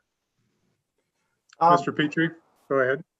Chairman, historically, system costs have been allocated to the states through a mechanism called the multi-state protocol, which essentially assigned the costs for system resources to the states based on their percentage of the overall system load. So that's our 15%.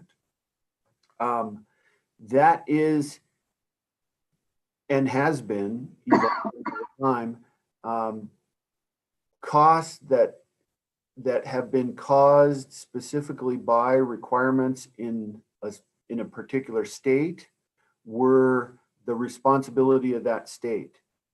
And the multi-state process is in a bit of flux. There are some issues that all the interested parties are still have sort of tabled for further discussions or ongoing discussions.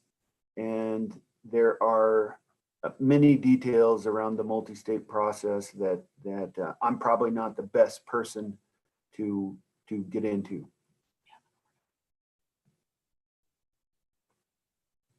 Thank you, Mr. Petrie. I think, well, is any questions, more questions for Mr. Petrie specifically, or we'll go on and let, now I've lost where, Mr. Freeman, anything you'd like to add based on the report from Ms. Nord, or any questions that have come up?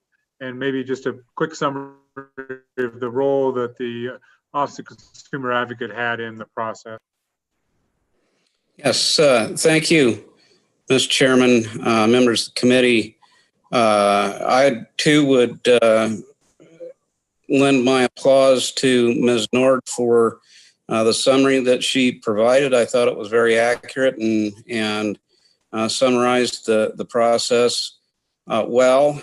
She was at a little bit of a disadvantage, as are the rest of us, without a written order from the commission to know exactly what the commission is going to say about the 2019 IRP. As far as the OCA's role, we did intervene in the proceeding, which was an unusual proceeding.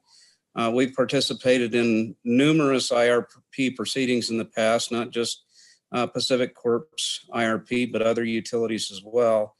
And this one, obviously, for reasons that I think all of us on the call here are well aware of, was treated differently by the commission. It was investigated thoroughly.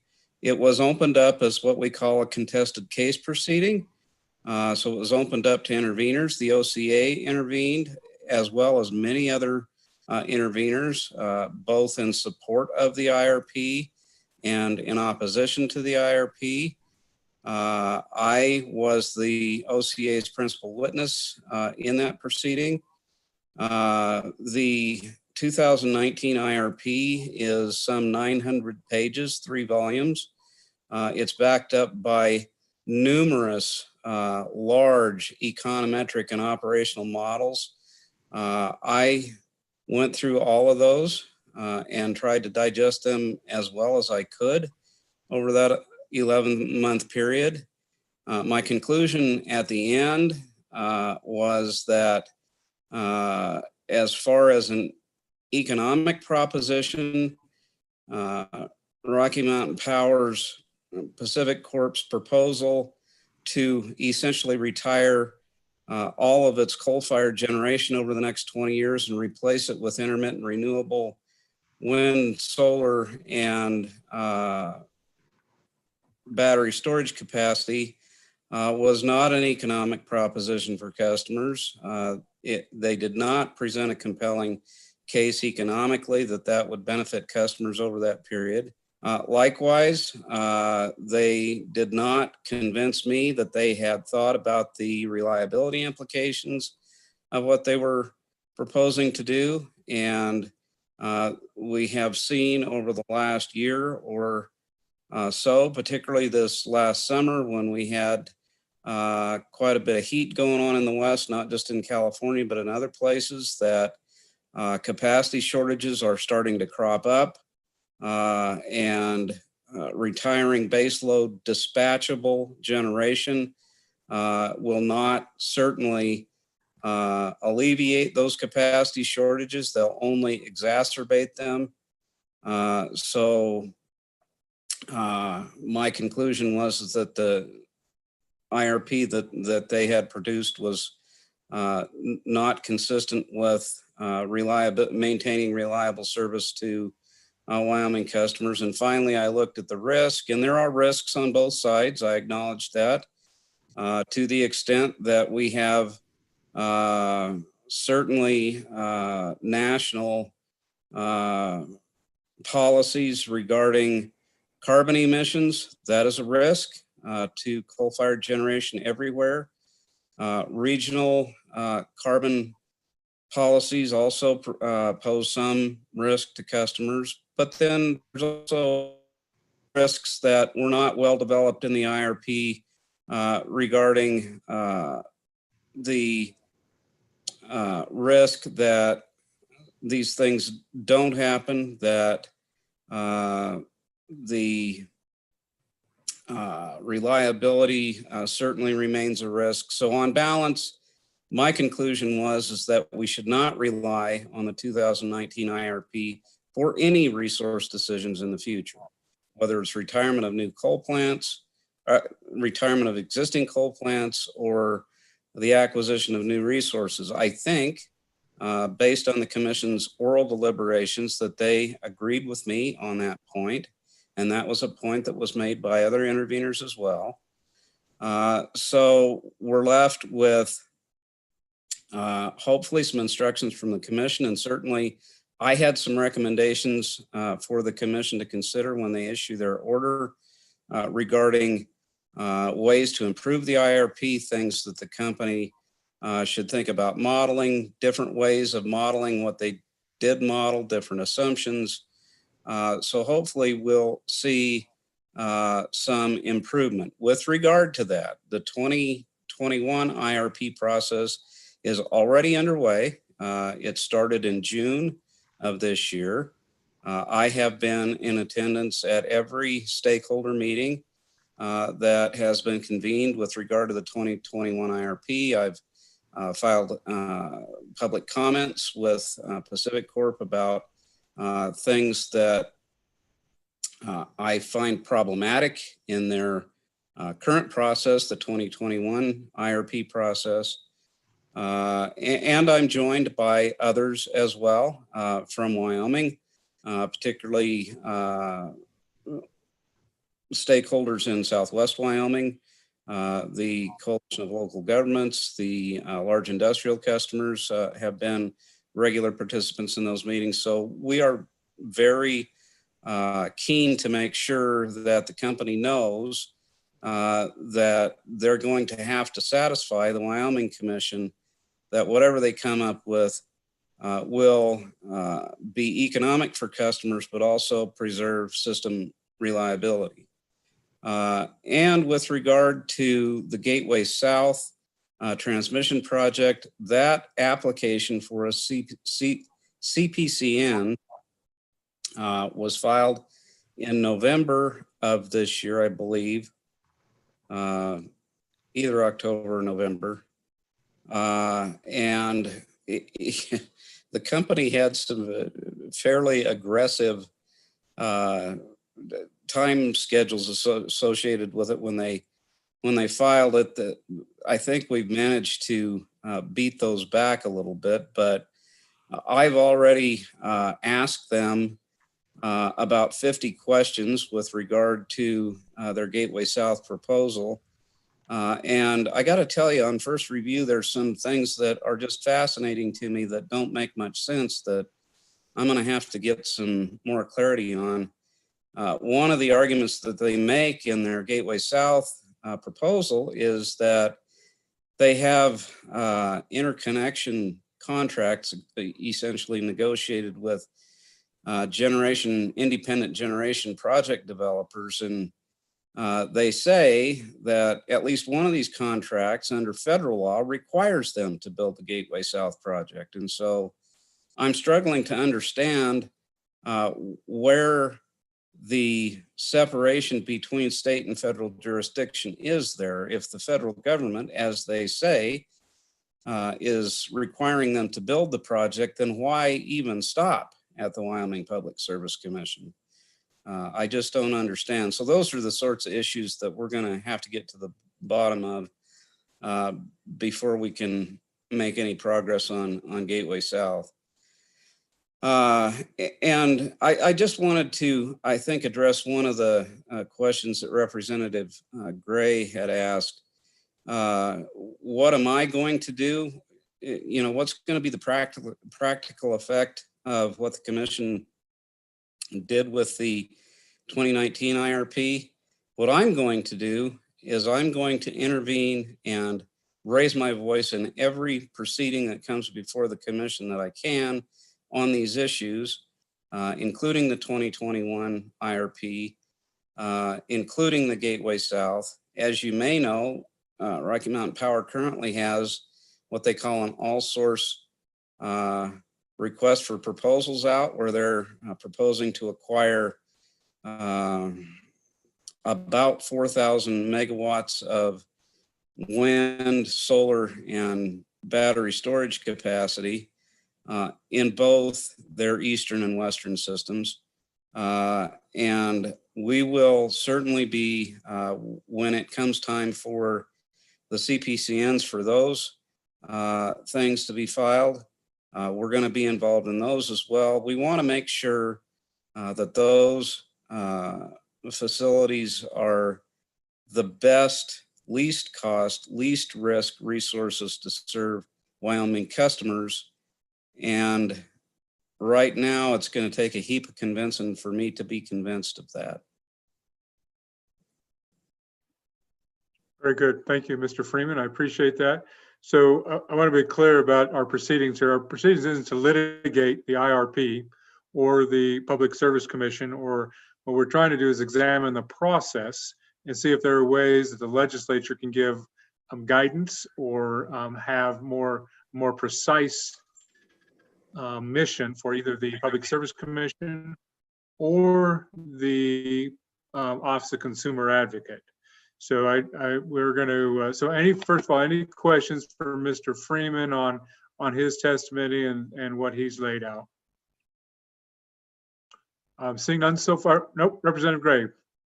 Go ahead, Mr. Gray. Thank you, Mr. Chairman. Mr. Freeman, appreciate your comments. What is the process, at the end of Ms. Nord's memo, and I really appreciate her work on that. We get this statement on this new Washington State bill that was passed on these new renewable fuel standards, or maybe, that's probably not even a proper adjective to describe it now. Now we're getting these coal zero standards that was laid out in that memo. What is your office doing to push back on that? Because one, you have an equity issue. We've tried to bring what's equivalent of a fossil fuel standard in the state legislature for Wyoming, and we get all these regulators, including sometimes the PSC, saying we can't do that.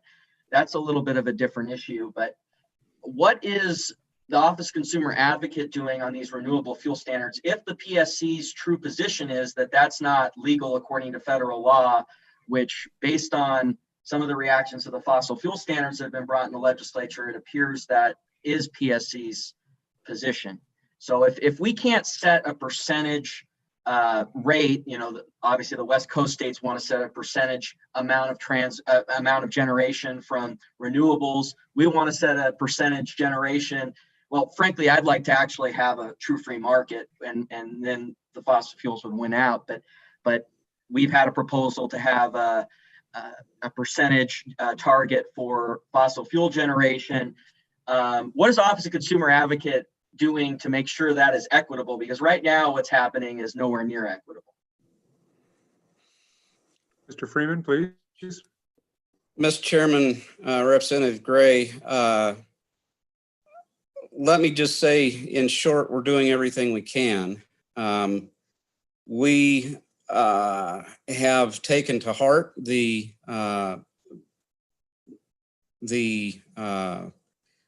clean fossil fuel standard policy that was put into place by the legislature.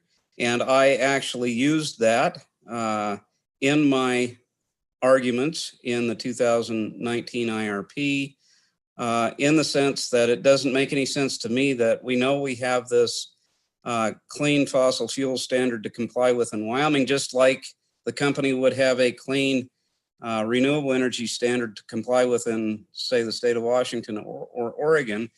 And to that end, it baffles me why we would be considering the retirement of existing Wyoming coal plants at this time before we have considered how we comply with that clean fossil fuel standard. So I think that was a good place to put a marker in the sand with regard to generation from low emitting carbon-based generation resources. I will say that it's not easy. Obviously, we can't involve ourselves in proceedings in other states to before other state utility commissions to represent the views of Wyoming consumers, but there are other forums in which we can do that, and we do that. For a number of years, I've been a participant in several region-wide electricity reliability and planning forums. The Western Electricity Coordinating Council for one, which is the delegated entity that is responsible for implementing continent-wide reliability standards in the Western Interconnection. I've also been a longtime participant in the Committee on Regional Electric Power Cooperation, which draws participation from all states in the Western Interconnection. And every time I get a chance to press the view of Wyoming in those forums, I do.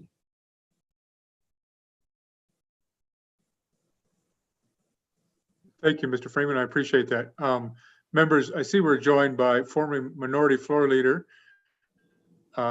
Ms. Throne and Commissioner Throne. And I just wanted, Commissioner Throne, did you have anything you wanted to add here on behalf of any of this? And then we're going to go to Rocky Mountain Power, Mr. Cox. Welcome, Commissioner Throne. I still need you to unmute. Sorry. Yeah, sorry, it's not my laptop and I pushed the wrong thing. Good afternoon, committee. It's nice to see all of you.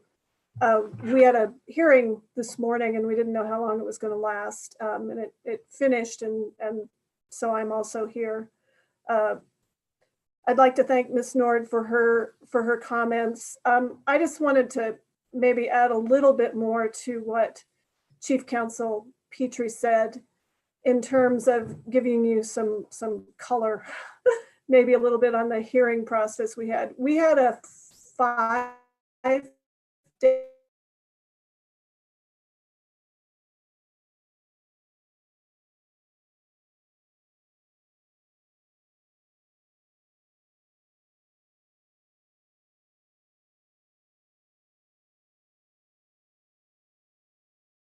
commissioners, and then we had pretty lengthy deliberations in October, and from those deliberations we will produce a pretty extensive order, and I think, as Mr. Petrie said, we expect to have that in the next few weeks.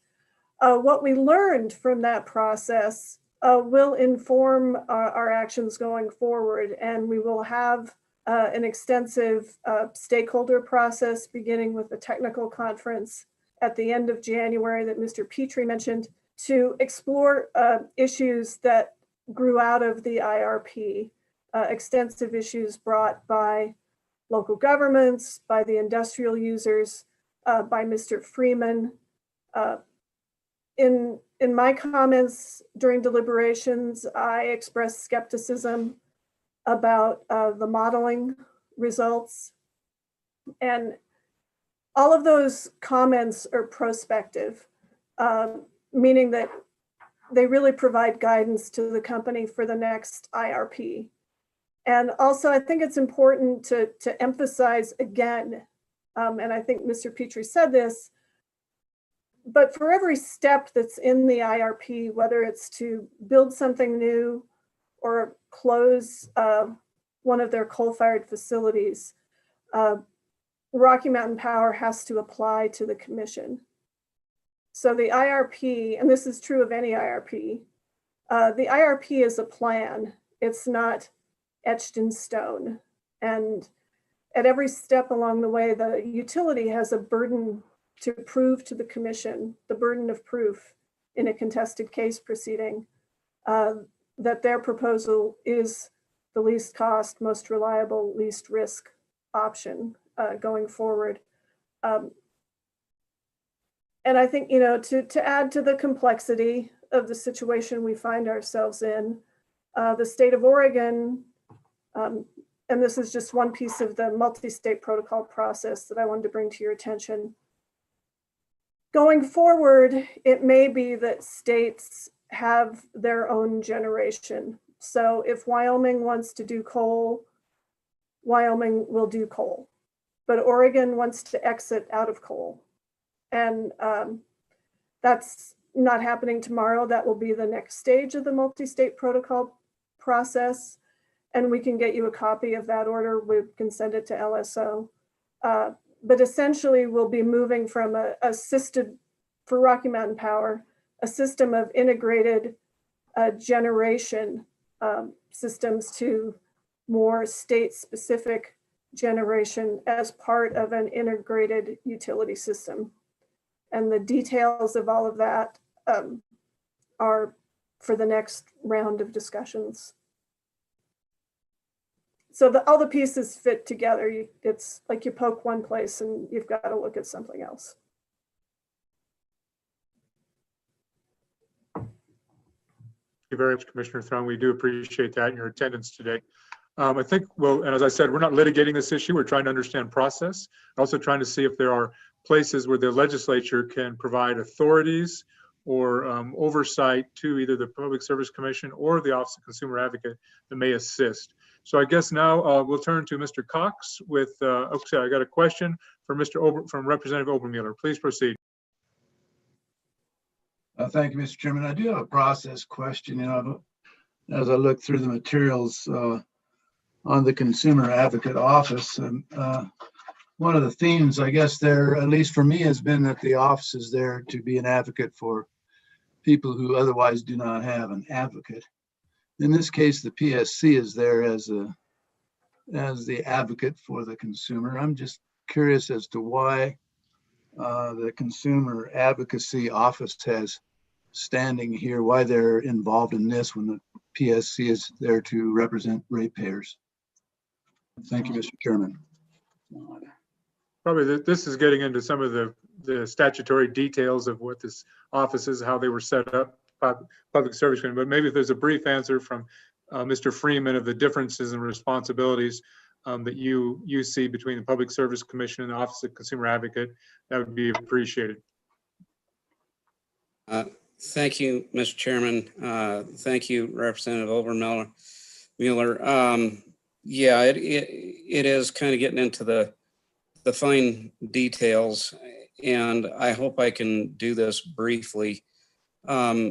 The Public Service Commission, from my perspective, is like a judge in a court. They are charged with weighing the evidence that's brought to them by parties and determining which of that evidence is relevant to a determination, and then determining which of that evidence is most persuasive to them. The commission really has no way on its own to generate evidence. They can't write testimony themselves and put that testimony in the record. So the commission really relies on parties that have an interest in the legal sense in the outcome of a proceeding. And of course, the utility has an interest in the outcome of a proceeding because they can only charge the rate the rates that the commission allow them to charge. So they have a particular perspective on that. And while the IRP doesn't necessarily impact rates, it leads to other determinations by the commission that will. So the job of the OCA is to provide evidence to the commission that is relevant and persuasive to the commission, that preserves customers' interests in affordable and reliable utility service. That's our only job in the world, is to provide evidence to the commission on behalf of consumers, utility consumers in Wyoming, that supports affordable and reliable service. Thank you, Mr. Mr. Chairman. Freeman. Thank you, Mr. Freeman. Thank you, Representative Wolfmuller. I think we'll go now to Mr. Cox, Rocky Mountain Power. Appreciate you joining us here today. Maybe any lessons learned from the IRP and what you foresee in the responses to the lessons learned from 2019 being applied to 2021 would be a good starting point, and we welcome you here. Thank you, Chair Barlow, and I'll try to stay to the intent that you've laid out there and not maybe litigate some of these facts or respond in that way. But I believe that we have learned some lessons from the 2019 IRP. The commission order is not out, and so I'm perhaps premature to speak to that in its entirety. But I will say, as was mentioned by Mr. Petrie before in his testimony, that there were things that were brought forward that as a company we've agreed to incorporate in our IRP process moving forward. As Mr. Freeman mentioned, we're right in the middle of that right now for the 2021 IRP. And so just as a reminder, and the document that LSO put forward outlined this, so I'm repeating it. I'll be brief due to that. But the IRP is a 20-year forward-looking document. But you'll note we put out a new one every 2 years. And the reason for that is because of the back and forth that we're having here, but also because markets change over time. And with that, our planning process needs to change with that. I will mention two specific things specific to the state of Wyoming that have changed our process internally as we look at some of these issues. And I'm sure more are to come related to these two items that were legislation that was passed by the state of Wyoming in recent years. I'll mention just two items. So SF 159 that was passed in the 2019 legislative session, and then HB 200 that was passed during the 2020 legislative session. As a reminder, SF 159 requires the company, in this case Rocky Mountain Power, to attempt or make a good faith effort, is what the legislation says, to sell a coal plant before it's retired.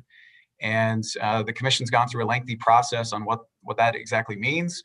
But the legislation does say that if we don't comply with that and don't make a good faith effort to do so, that we're not entitled to recovery of subsequent assets that are used to serve our customers. So there's a process there that we would go through. In the case of our nearest term closure in the state of Wyoming, that would be Jim Bridger 1, which in the 2019 IRP anticipated a closure at the end of the year in 2023. Other units in Jim Bridger would be a little bit later. The second unit would be 2028, and then 3 and 4 would be 2037. But Jim Bridger 1 would be the first unit that we would go through that process for. And again, if there's a seller, or excuse me, a purchaser of that could buy it and it makes sense for our customers, we would also be, in that case, required to even buy the output of that plant, if again, it makes sense for our customers. So we would go through that process. Again, that's a new process as directed by the state of Wyoming. The second one I wanted to flag was from this year, and it's HB 200, relates to carbon capture technology. And in previous discussion, there was talk about different standards from different states. Some states in which we operate do have different standards of the type of electricity they'd like to have. Other states do not. In the case of the state of Wyoming, during this session, you did pass a law that said you do have a standard. There's still an open question of what that standard is, or what the percentage of that standard is. That was left to the Public Service Commission, and I know they've are planning on a process, or have begun that process to determine what that might be. But at some point in time, we'll have to comply with that. The legislation says by 2030 that whatever the unidentified as of today percentage is, Rocky Mountain Power will have to comply with that. To do so, there was a limited amount of funding provided to comply with that. It said up to potentially 2% customer rate impact. Just to give you full disclosure on what that looks like for Rocky Mountain Power, that number is approximately for our Wyoming customers in the $12 to $15 million range per year. So looking at solutions for how you would put forward carbon capture on a plant, there would obviously have to be other parties involved, including the federal government, most likely, be it through the 45Q tax credits or and then as well a third-party off-taker to potentially purchase that carbon for other uses. So that's something we're going through. In fact, just 2 weeks ago, we had our monthly IRP meetings with all of our stakeholders from all of our states. And one of the issues that we went through with them in that discussion was this question of carbon capture and additional studies, new studies that we're doing this year that are as a direct result of Wyoming's requests and Wyoming's wishes, both through the Public Service Commission, but also as well through statute, in that case, HB 200. So with that, I mean, that is an overview of what we do with the IRP process. I'm happy to respond to specific questions, but I would just reiterate maybe a comment that had been made by Commissioner Throne, and that is that, you know, the IRP is a step in the process, but it is not the final step, that there are other steps. And ultimately, for us to get recovery of costs for any of these decisions that are made, we do have to go through a formal commission process. And so there's more to come, I guess I would say, on that front. With that, Mr. Chair, I'd be happy to respond to any questions you may have. Thank you, Mr. Cox. So I have an initial question is IRP implementation. So the 19, you're awaiting orders. In the orders, what kind of implementation timeline do you see after the our Public Service Commission orders, and probably you have this process in 5 other states at some point in the process. So when is practical implementation of the 2019 IRP actually effectuated? Thank you. Yeah, thank you for the question, Chair Barlow. So the IRP I mentioned is a 20-year forward-looking process. Really, the focus of what you're talking about is just in the near term in the action plan phase. So really, it's sort of the 2023 to 2025 range in particular. And so in that case, Mr. Freeman had mentioned we're going through an all-source RFP. That's active right now. We expect to have some results from that by the end of or into 2021. And that will inform the types of requests that we would have from our various public service commissions in the various states that we operate. But you know, really, it's the 2023, 2024 range when you start to see some of these decisions. I mentioned Jim Bridger. That would be the first plant that we've talked about closing through the IRP, and that would in the last IRP showed it closing at the end of 2023. Does that answer your question, Mr. Chair? It does. And since you brought the Jim Bridger plan up, I'll use that as the example. If you were going for approval to the Public Service Commission, the IRP is the plan. Now we're going to implement a part of the plan, Jim Bridger. When would that application for closure or, you know, decommissioning that unit come before the commission under normal terms? Let's say under, you know, in the process. What year? If 2023 is a decommission date, is it 2021, 22? How long does that take? Yeah, thank you for that question, Mr. Chair. And I don't want to misspeak. And with the commissioner in the room and Mr. Freeman, I may look to them on that. I know it's well in advance. It's certainly more than a year. But as I recall, and correct me if I'm wrong, Mr. Freeman or Chair Throne, I believe it's 2021 is when we would have to file something on Jim Bridger 1 for a 2023 end of year closure. Okay, thank you. Commissioner Throne, is thumbs up, nod your head. Does that sound like a reasonable timeline? So we just want to understand the timeline. I see affirmation and 2 thumbs up from our commissioner. Thank you. So committee, any questions for Mr. Cox on process, timelines, things like that, as they're ending their 2019 with an order coming out soon and starting and in the middle of the 2021. Any questions for Mr. Cox? Representative Crank, please. Thank you, Chairman Barlow and Mr. Cox. So there was this discussion about, say, it was Washington or Oregon will have no coal coming in to their power grid. So what does that look like to your company? I'd assume you don't stop the power lines at the border. Does Oregon then build more renewables within Oregon, or do they just send that load further east to Wyoming and we still supply that same power to them? It doesn't change anything for them other than the power line still has the same power coming, or does it change anything to Rocky Mountain Power on how you perceive that to go on as percentage of load. Yeah, thank you for Mr. Cox. Thank you, Please. Mr. Chair, and thank you for the question, Representative Crank. So in the case of the state of Oregon, which you mentioned there, they had passed a law a few years ago saying that they would go off of coal by the year 2029. So what practical effect does that have? One is that they're paying higher costs for that electricity today, even if they're still on coal, due to higher depreciation costs for those assets.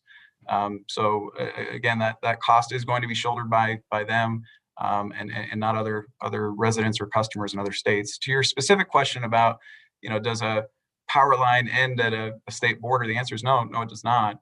And that is a piece of the puzzle that we're working on with state commissions through that multi-state protocol process that you mentioned, to make sure that different states that are now sort of going different paths as it relates to generation aren't leaning on each other without paying for those costs. That if there is a reliability component that is needed by a certain state, that is calculated in this conversation. It was mentioned before as well by the PSC's testimony, or in the PSC testimony, that you could have a situation where the state of Wyoming says, similar to what I believe Representative Gray had said earlier, we would like some sort of thermal standard. So you've got a carbon capture standard, but maybe that's what you're talking about. And ultimately, you could have certain units in the state of Wyoming that are then in the future only serving Wyoming customers.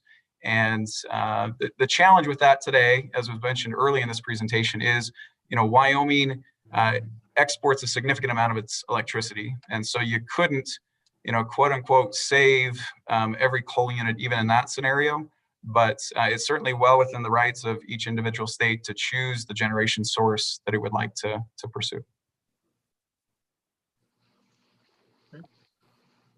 Thank you very much. Senator Beitman, welcome. Thank you, Mr. Chairman. Mr. Cox, kind of following up on Representative Crank's question, switching to California and their plan to get rid of gas-powered cars by 2035 when they can't even keep the lights on in 2020. How are they going to generate the base load necessary to fuel these electric cars without hurting Wyoming's ability? I mean, are we going to have Wyoming blackouts because of California's 2035 edict? How is Rocky Mountain Power going to be able to keep the lights on in Wyoming to appease the Californians and their crazy economic or environmentalism? Thank you. So this is probably part of the forecasting that Mr. Cox, that your company has to do based on different demands, both use demands and resource demands. So any thoughts on other that and other requirements that are being passed out there? Yeah, thank you, Chair Barlow and Senator Beitman. You're absolutely correct that as part of the IRP, I mean, that is sort of the primary emphasis of the IRP. I think in the LSL report, page 2, it mentions the things it considers, and number 1 on that list was reliability. And Mr. Petrie had mentioned, we're charged with, or the PSC is charged with, approving a plan that provides electricity that is safe and reliable at just and reasonable prices. And so safety, reliability is absolutely critical. Someone had alluded to previously brownouts in California. I do just want to be clear there as well, Senator Beitman. Those are not our customers in California. Of our customer base, it was mentioned that Wyoming's in the mid to high teens of my total base. California represents about 2% of my customer base. So it's just a small sliver there in Northern California, but it's certainly a challenge. And we operate a significant amount of thermal generation, not just coal, but we've got newer natural gas generation. Towards the tail end of our IRP, it also called for the potential for new natural gas generation as well. So reliability is certainly top of mind for us. We could not provide a system that had that type of unpredictability. That's something our public service commissions just wouldn't stand for. Thank you. Appreciate that. Further questions for any of our testifiers on the, first of all, the good work, the good base work that was done by Ms. Nord, and then some of the filling in the blanks that was provided by Public Service Commission and the Commissioner and Mr. Petrie, Mr. Freeman, or Mr. Cox. So I think what we'll continue on to our next agenda. I would say that we are, when we're thinking about these items and we're thinking about the state agency roles and the management audit, making sure that they have the authorities and are utilizing those authorities adequately and appropriately. We certainly welcome the Public Service Commission through the Commission or the Office of Consumer Advocate through Mr. Freeman as its director to give us feedback. And certainly as we also interact with our power producers and power suppliers as well with Rocky Mountain Power. And we've appreciated, I've been in many meetings with them regarding the 2019. And so we appreciate all of you and the hard work that's being done. With that, members, we thank you. Happy holidays to each of you. Blessed holidays to all of our presenters. And we'll go on to our next item.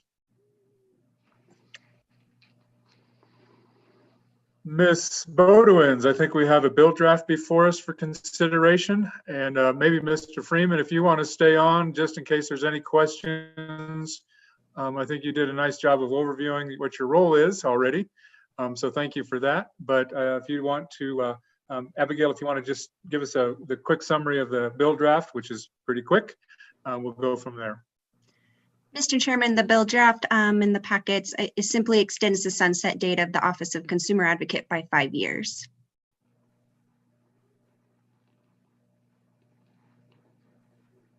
I can't hear you. Thank you. Sorry, took my finger off the button. So maybe we'll ask I guess I'll ask a question of Mr. Freeman just for clarity's sake. Has this been a 5 year at a time type process? Well, every 5 years the Office of Consumer Advocate gets another extension. I don't know the history on that. So maybe if you could speak to that, that would be helpful. Thank you, Mr. Freeman. Thank you, Mr. Chairman. It has varied. I think this is the third sunset review that we've been through since the office was created in 2000 and was actually created in 2003. The last sunset extension was a 10-year extension, occurred in 2013 and will expire in 2023. Okay. Thank you very much. So members of the committee, is there anybody in the waiting room to speak, to provide public comment on this bill draft? Ms. Bodewins? No, Mr. Chairman, nobody's in the waiting room. All right, committee, we have a bill draft before us. I'll move the bill. Representative, there's a motion on the bill. There's a second on the bill. It's Pelkey and Representative Crank, Representative Pelkey and Representative Crank. I guess members, we can work the bill, but there's basically only one thing we're changing, and that's the date. The date in the bill. As you will recall, this committee has the ability to sponsor legislation. So if we sponsor this bill today, it will be advanced to the legislative session. Does not need to go through another committee. So any discussion, any amendments to the bill?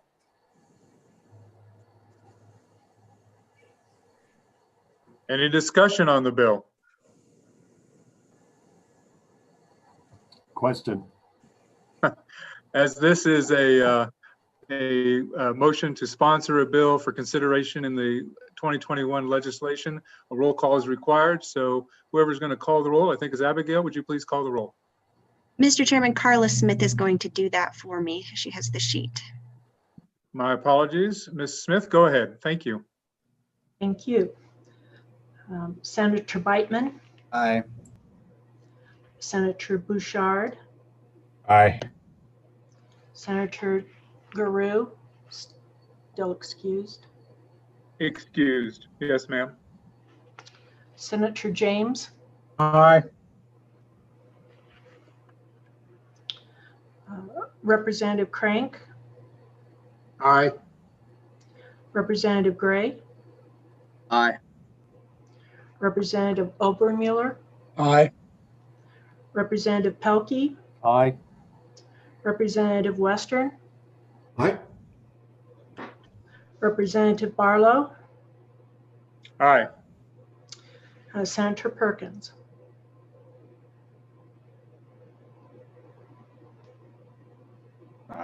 Aye. Mr. Chairman, the bill passes unanimously. Or the motion. Thank you very much. Thank you very much. So that bill will be taken up in the legislative session. I want to congratulate Representative Pelkey on his last bill motion potentially as a legislator with us. So well done. And Representative Crank as well as the second. So thank you for your work. Members, we're now at that order of business of committee business. And after jockeying back and forth all day between 15 and 15 minutes behind and 4 minutes ahead, we're right at that 4 minutes right now. So we're right on target for, this is probably the most important discussion, or one of the important discussions we have as we look forward. So maybe I will ask Abigail to kind of summarize anything that came out of today's meeting that we were interested in looking forward to when she's ready. And I'll ask, while she's preparing for that, I'll ask Senator Perkins, Chairman Perkins, to give any thoughts about steps forward. Thank you. Chairman Perkins, if you'd go first. Thank you. I think that I think what you'll find is that while this kind of is the last meeting for this year, given given the delay in having the general session, other than the kind of initial virtual session on the 12th, I believe that the Management Council, when it's reconstituted, will authorize topics fairly early in the year, like in January potentially, or February at the latest, for interim committees to get to work on, while we have our own thing. What that means, Mr. Vice Chairman and members, is that we will have the ability to continue to work going into the new year, and even potentially have time to work and produce bills if necessary, or continue our work prior to the coming into the main general session for 2021. So in doing that going forward, I think that we've started a number of good things. I think we've made some good progress. I think there's more that needs to be done. We've got some on our list, but we can always refine it and change that list moving forward. So thank you, Mr. Vice Chairman, and look forward to what our members have to say. Thank you, Mr. Chairman. Abigail, did we have anything that came up on our list today that we just need to be reminded of as we consider next steps? Mr. Chairman, you had several things that you wanted follow-up information on. I can go through all of those if you like. I guess, Ms. Bodewins, what I was mostly thinking about was topics that came up that aren't just follow-ups to current topics, right? But topics that came up that we wanted to revisit later. Any of those come up? I had staff kind of go through and look at topics that have come up today that you might be interested in moving forward with. Some of those are still, with the PSC and the IRP, if there's more issues in terms of the processes, the involvement, who's going to these meetings and representing the state. Other, the Department of Audit and the audit process, the reports that are being submitted, enforcement, training, all of that seems to be an ongoing issue of the committee's interested in. If there's still further areas the committee would like more information or to do more in-depth analysis. There's also in the state procurement and leasing audit, there were in recommendation 3.3 was to do further work on contract negotiation, administration, and monitoring within the state. That was an area they did not get to and recommended for either a further evaluation or at least study. Down the road, I think you've also expressed interest in following up with telework, but it sounds like, the policy is just going to be implemented in the next couple of months. So I think we'll put that down as a follow-up in another year to come back and look at that. But those are kind of I think the big issues that we identified. And I think my very staff, good. Thank you very much. Mr. Chairman, I was going to say my staff is looking for, if there's directions to move forward on other issues in terms of where we want to go. Thank you very much. Thank you very much. So committee, I just want a reminder of some of the things that we kind of left open-ended today from our staff. As sometimes my notes get a little bit confusing even. So what do we actually, Abigail, what do we have in the works right now that is in process that we are awaiting reports on or audits on or anything like white papers, anything like that? Is there anything in the Mr. Chairman, we don't have any outstanding items for this committee. We're working on things for other committees, but nothing for this committee. All right, thank you very much. All right, members, is there anything that's come up today or you have a particular interest in that we should throw into the mix to see, get some priorities laid out for continuing work? One for our staff to be start doing some background work on so that the next management audit committee can look at those things. And of course, it'll be up to them which ones they kick off with, but at least to get some background work in the underway for the next committee. I think that's probably the most appropriate way to approach it at this point. So any members have anything they want to initiate some background work on? Representative Gray, please.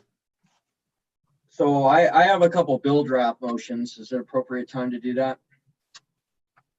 I think if you have some bill draft motions, we can take those. I want to be clear about process here. While we can initiate a bill draft, we're not going to actually have a bill time to have a bill draft before us, take public comment, etc. So these would be bill drafts. And I don't know about I'll let Chairman Perkins weigh in here about how this proceeds, but they would have to be a subsequent public meeting to consider the bill drafts, take public comment, and then decide to move them on. Now, pertinent to what our President Perkins said is we may have the next committee may be able to take them up and have them ready for a subsequent 2021 general session. So I'm not trying to rain on anybody's parade, but I'm just saying that for a committee to take an action, we would make a request, we would hold another meeting to review that request, take public comment, and then take an action on the bill.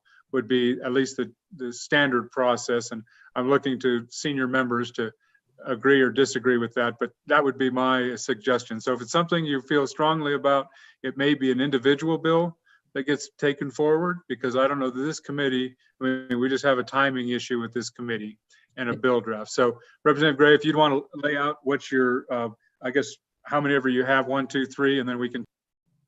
So, Mr. Chairman, the way I thought about it is it would just, I mean, I don't think it's like the Congress, I mean, because we're not filing the bill, you know, so I just think that the committee lives on. So if we have a motion, the bill gets drafted and the next committee hears it if we don't have a meeting in the interim for the 2021 session. I think that's what I was thinking. And I think that, yeah, I don't think we're filing the bill where it would die at the conclusion of a legislative term. You know, I just think the committee lives on. So the first bill draft motion I wanted to put forward would be on the process of the PSC, that they would include in their considerations externalities to employment and economic stability, and also to viewshed in their deliberations, and also to reliability on the grid in their considerations, because right now it's, you know, currently not stated that that's in their consideration. So I would that's my first motion. That's on the PSC. So let's actually do these one motion at a time, I think, because so we'd like a bill draft for the, and this is a rough to examine externalities, cost externalities, I think is maybe the terminology, viewshed, grid reliability, and probably some other factors. It seems like a lot of those were actually part of the order that we may be seeing, or they were certainly mentioned in some of the testimony. So maybe there's a reference we could get that would help flesh those out. So this is a conceptual motion, I think, to have the Public Service Commission take into some other things in consideration. So is there a second on the, Senator Beitman is the second? And I see discussion, any discussion on the motion for a draft bill. And I think there'll be, like I said, I think there'll be some further guidance needed for both LSO, and I hope that Representative Gray would consider making sure that he communicates with them about some basis or some of those documents. Any discussion on this proposed bill draft? Like I said, this is just a proposal to draft a bill. It's going to be a show of hands. It's not a voice vote. It's not being introduced as a bill for the session. Any discussion on the bill draft, on the request for a bill draft? Seeing none, all those in favor of advancing, first of all, Abigail, do you think you have enough information to proceed with the intent of the motion?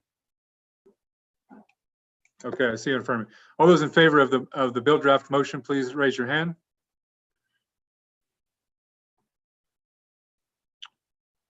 Any opposed? One dissent that's noted. Representative Pelkey, motion carries. Thank you. You have another one, Representative Gray.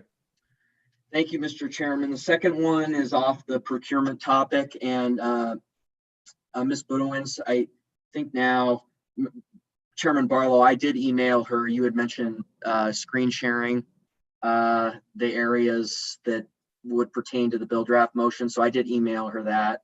Would you want to do that? Or I could do it verbally if you don't want, if that's not. I think if it can be pulled up quickly, Ms. Bodwins, if you don't mind doing that. And then when it appears, Representative Gray, you can have the floor to explain your bill or to make your motion with in the bill draft. Mr. Chairman, just so for interest of time, while she's pulling that up, could I verbally talk about it a little bit? Yeah, yes, please go ahead. So what I would propose with this motion, I think the state procurement and leasing audit from 2018 is really an interesting audit, and with potential savings that are enormous. And considering that it's kind of interesting, I mean, you look at the cover on that order, I mean, we have one member who was on the committee at that time. And even the staff that prepared it, there are 3 at LSO right now that are still in other divisions, but 1 in the management audit section. I would propose that we form a working group to review the audit entirely for potential statutory changes. And in addition, that they would come back to us with a memo on any proposed statutory changes. In addition, grant that working group the authority to draft a bill for recommendation 3.5, which I think is fleshed out, which is to create a statute with the American Bar Association Model Procurement Code and to bring that out to us. So there's 2 things that the working group would do. One would be to review the audit recommendations in their entirety for potential statutory changes. They would not have authority to draft the bill. They would have to come back to us with a memo on their recommendations. And then 2 would be to draft a statute based on recommendation 3.5, the ABA Model Procurement Code. That's the motion. Thank you. So I just want to clarify, who is the working group? Is this a bill to establish a working group? Or is this a motion for this body or the next management council to establish a working group to work on this? I just want to be clear, Representative Gray, because you want a bill motion, but I'm not sure who is establishing the working group, the legislature or potentially this committee does that work. I just want to be clear for all of us. I think the committee, I mean, I've done motions like this on other committees. It would be a working group of the committee, and after the motion, we could just do it by volunteer.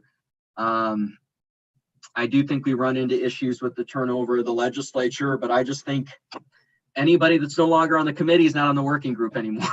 And if the working group can't function, then it'll come back in the next one and really won't have any recommendations that are taken seriously. So I still think we can do it. And we just take volunteers from the current makeup. And they've just got 2 weeks to start, so. So I just want to be clear. This is not a bill draft. This is just a motion for a working group from within management audit to initiate these 2 activities. Is that my understanding? Yeah. My understanding correct? but they have the authority to come back with us on a bill draft implementing 3.5 on the ABA procurement code. Okay, members, is there a second on the motion? Senator James is a second. Any discussion on the it's not a bill draft motion, it's just a motion to establish a working group within the Management Audit Committee to review the overall audit authorities and look for statutory things, and then specifically also adding in that 3.5, the Bar Association. Ms. Bodewins, is the motion clear enough? Yes. For memorialization? All right. Any discussion on the motion? Any discussion? Seeing none. All those in favor of the motion, please raise your hand.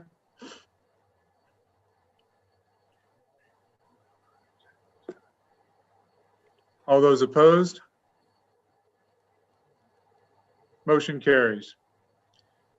And I don't know if it's an appropriate time to designate the chairman, but Representative Gray, you are so designated. Sorry, Chairman. Sorry, Chairman Perkins. Maybe I got ahead of myself. All right. Any further motions? Yeah, I have one more. This is the final one. This is a motion to create a working group on the topic of the uniform accounting software for political subdivisions. It is not granting them bill draft authority yet, although I think that this is the kind of thing, if it just keeps going on as an hour and a half at our meetings, I don't think we're going to get anywhere. I think we have to be a little more concrete on it and have a little more in between work done by members. So what the motion would be was that this working group would study whether to implement this integrated accounting software for cities and towns with populations over 15,000 and counties with populations over 20,000. That's where I think you're getting the scale where it would be possible to do this. And to come back with us after talking with the state auditor and the cities, counties, and the cities and counties themselves with some recommendations. All right. Does everybody understand the motion? Is there a second on the motion? Representative Pelkey is second. All right. Any discussion on the motion? And I'm just going to have a query because I want to be clear about what additional tasks we might be putting on LSO. So Abigail, I mean, this isn't a standard preparation of a white paper or an audit, but is your staff able and willing to help facilitate the working group type format and facilitate meetings that may be needed and help guide that process? Is that something that you feel comfortable is within your purview and your staff is willing to participate, or not willing, but able? Mr. Chairman, I think with the previous work group, that will be a bigger lift on LSO's part in terms of reviewing the model procurement code. That procurement code, my understanding is the recommendation was more a consolidation of all the procurement statutes within the statutory Wyoming's code. And so that is a bigger project, I think, looking at all of that. And I'm not sure legislators would be doing that work. This working group, I think we can definitely facilitate meetings. I'm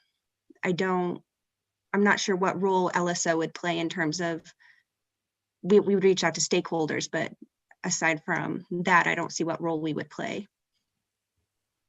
Okay, thank you very much. So I just want to be clear that in passing those two motions, we'll have an update from both the working group members that name themselves, self-named, and LSO at our next meeting, just to make sure that we are accomplishing what we think we're accomplishing with these motions, and not either not getting to the issue or overwhelming with the amount of work. So we just got to right size what we're trying to do. That's my Mr. Chairman, any further comment on? I was going to say, whoever is put in charge of the second working group, my plan would be to reach out to whoever's in charge and kind of get a timeline and get a time, a plan of what they're wanting and get that phased out. I don't think this is stuff that could happen in the next, possibly the procurement stuff we could dig into. It depends if you're wanting to start an evaluation of some sort as well. In terms of timelines, what that would look like. Okay, thank you. Any comments on the motion or anything you've heard? Any comments? All right, all those in favor of the motion to initiate a working group on the uniform accounting systems, please signify with raising your hands.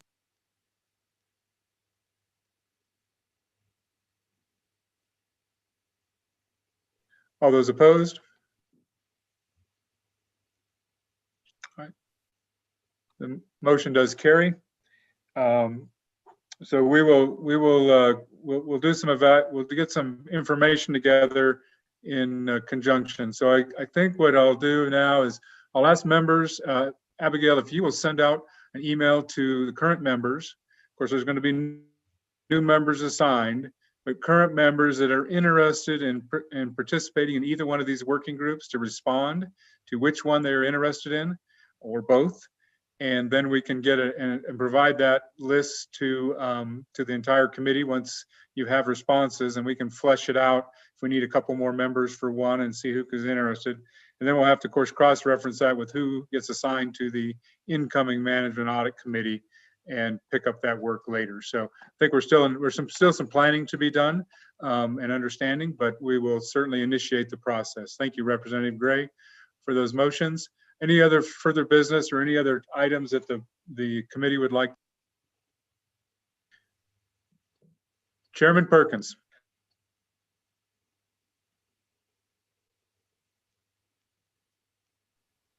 Thank you, Mr. Vice Chairman. The other one was I want to talk a little bit about under the report back on procurement. Item 3.3 was they recommended that we do an evaluation of or at least a study of state agencies with respect to negotiation, administration, and monitoring of procurement contracts. And so I guess the first thing I would like, Mr. Vice Chairman, if we could, is have Abby remind us of the difference between a study and evaluation, and in the context of maybe 3.3, what that would help us understand the difference between study and evaluation of 3.3. Ms. Bodewins. Mr. Chairman, the way I've been looking at this is kind of in a stepped process. The first step is always to get the facts of what's going on right now, and all of that information plays into an evaluation. What is the negotiation project? Who are the parties involved? What's going on right now in terms of contract administration and monitoring? You're going to be looking at in A&I, you'll be looking at individual agencies, and then you're also going to be looking at the Attorney General's office because they review all the contracts and they're the attorneys in terms of any sort of legal negotiation. So any project would start with that information. The evaluation then takes the factual information we get and goes a step further and is going to look at, are there improvements that could be made in terms of policy for efficiencies, or are there best practices that aren't being implemented that perhaps are in other states, or is there something that the legislature could do to make this a better process? The overarching goal of any evaluation is, are there cost savings? Is the cost of doing the evaluation, of having staff members spend their time on a project, going to amount to something that would benefit the state? And so that's where you get to more of that in-depth analysis of looking at the processes. I'm sorry. Well, I lost my thought now. It must be about dinner time. I was going to say the biggest thing with an evaluation is in going forward with evaluations and these audits, I want to have a specific problem or something identified so that we're not on a fishing expedition.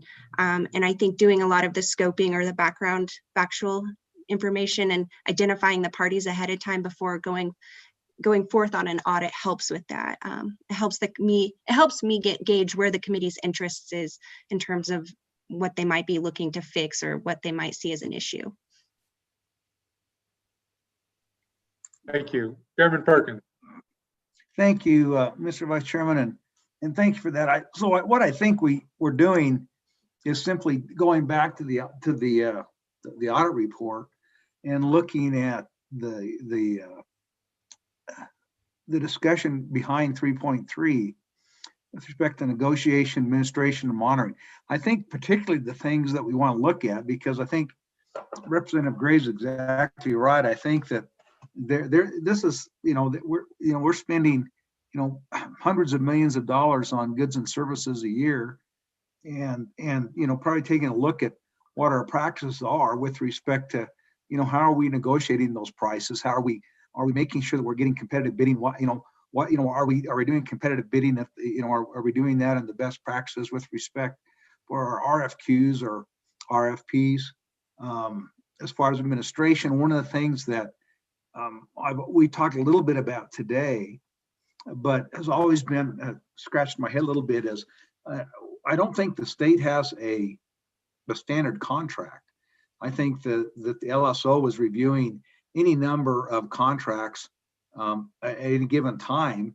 Most of those contracts, I think, are offered by the vendors, or they're ones that have been developed in-house at LSO. And I don't think there's necessarily any standard contract that I think that is some discussion, I think, or some look needs to be had at that. And to the extent that we can we standardize those contracts? And then again, on monitoring the contracts, are we monitoring those contracts to making sure about price increases, whether they're automatic or not, about if quality and if they're meeting quality and delivery times and things like that. As far as monitoring, those are all the things that I think were brought out and things that we got to look at, and I think have been recommended that we look at to see if we do that. So I think the way to do that, Mr. Vice Chairman, is probably start with the study. Start out with the study and collect some of those facts. If some of our assumptions or our premise are wrong, then we can adjust before we launch off an evaluation. But I think this is an important road, and I think it's right up management audit's alley. So, and I'd be willing for any feedback or comments from Abby or one of the members of LSO with respect to my comments. Thank you, Mr. Vice Chairman. Thank you, Mr. Chairman. Abigail, any feedback to the premise that the president laid out? Mr. Chairman, I think we can definitely do that. And one thing with program evaluations is they do have very good document retention policies. So we can easily go back and find out the basis of that recommendation. And then we can look at what's going on in agencies, identify the players, identify in terms of where this might go in terms of further study. That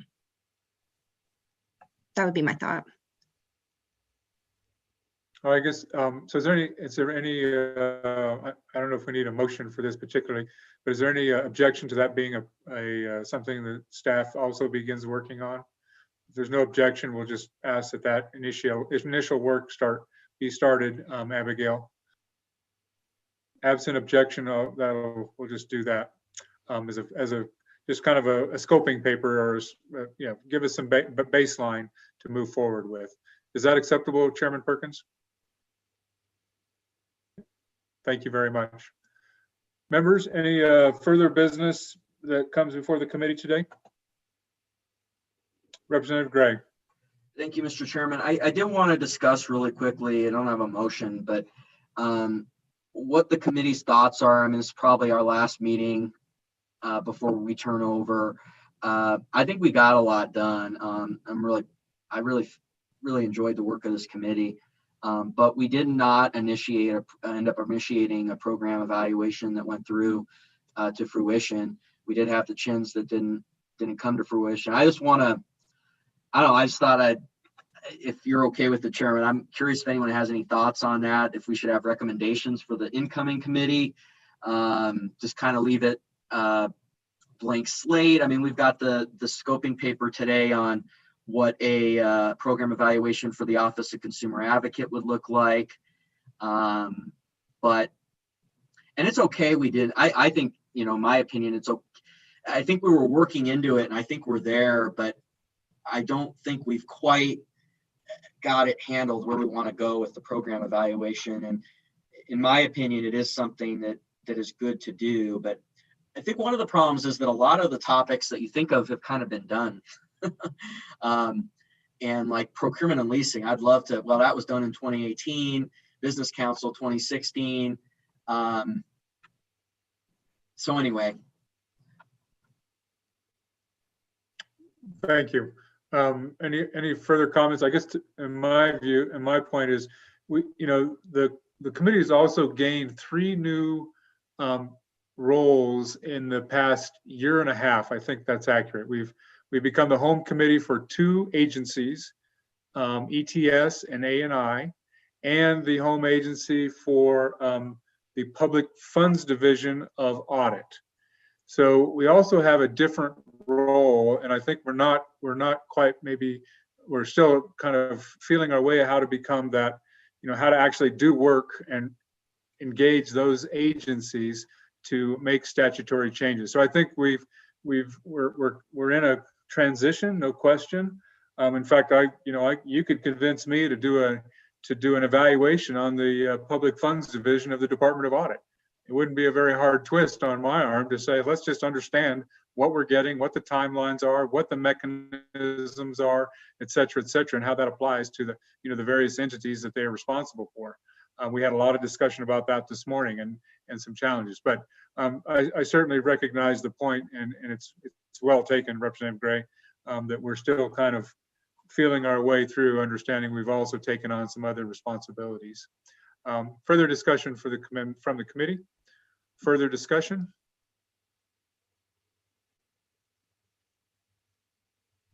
All right, committee, it seems like I think we'll leave. We've got kind of done our selection of projects and staff directives. Those kind of got summed up into the last 3 motions and 1 direction.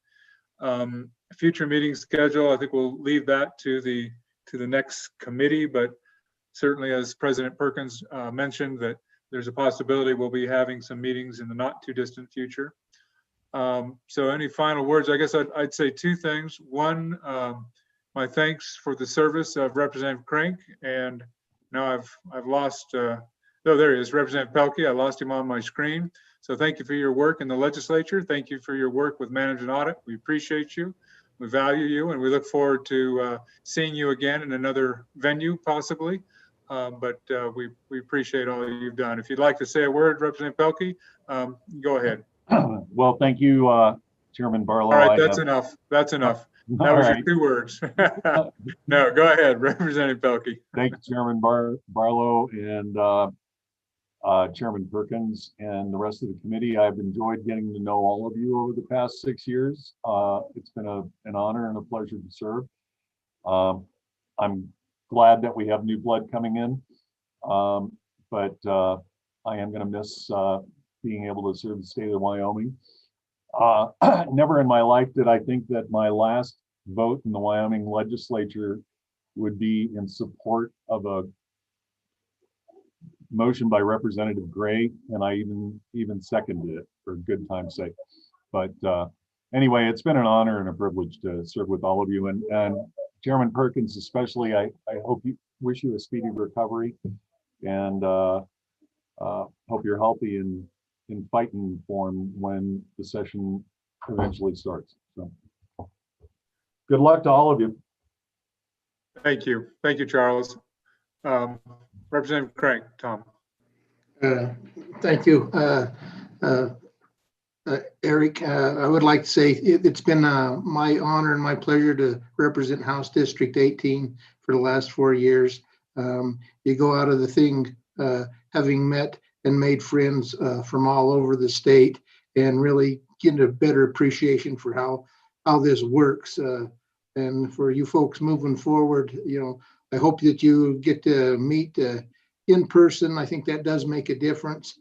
And just wish you all well. It's going to be a tough session, I think. And I think we got some good folks down there and move us from, as I think I texted to somebody today, take lemons and make lemonade out of it. And I think that's just where Wyoming's at. So good luck to all of you. And I know we're in good hands. So thank you. Thank you very much. Any parting words from our chairman? Thank you, Mr. Vice Chairman. Yes, just thank all of you for your work. Thank all of you for your attention. It's been interesting. We've done some things, but we've done so. I really think I'm proud of the work that we've done over the last year and a half, and I think we've made some progress. I think we've found some things we need to follow up on. I think this stuff with the Public Funds Division and starting to follow up on that and figure out how to best help and manage that process is going to be really important going forward. I think, and we'll learn more about that and get better. Other than that, besides thanks, I just want to tell all of you to have a Merry Christmas, a Happy New Year. If you don't celebrate Christmas, Happy Hanukkah or whatever else you celebrate.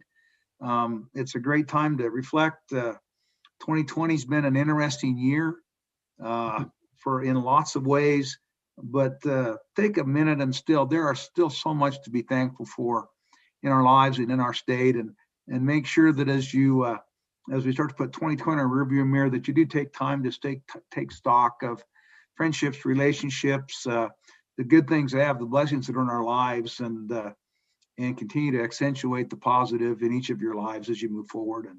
And so with that, that's all I have, Mr. Vice Chairman. Thank you, sir. Thank you, Mr. Chairman. There's nothing more that can be added to our chairman's comments, except for my appreciation and thanks to our staff, to Abigail, Carla, Amanda, Jonathan, and Clarissa for all your work, and appreciate everything you've done. It's the folks that you guys make us get things done. So we appreciate all that, and we are grateful that I hope all of you will be returning with us the next committee, and no one's seeking a reassignment. But anyway, so if there's no further business, Abigail, is there any further business? Mr. Chairman, I don't believe there is, and there's nobody in the waiting room. So. Well, perfect. I see Chairman Perkins lean forward, close to his space bar. Go ahead, Chairman Perkins. Oh no, he's wanting to check out. That's what he's doing. He's trying to turn in his key. All right. Well, thank you, all of you. Have a blessed holiday season, and look forward to seeing you. We are adjourned. Take care, you guys.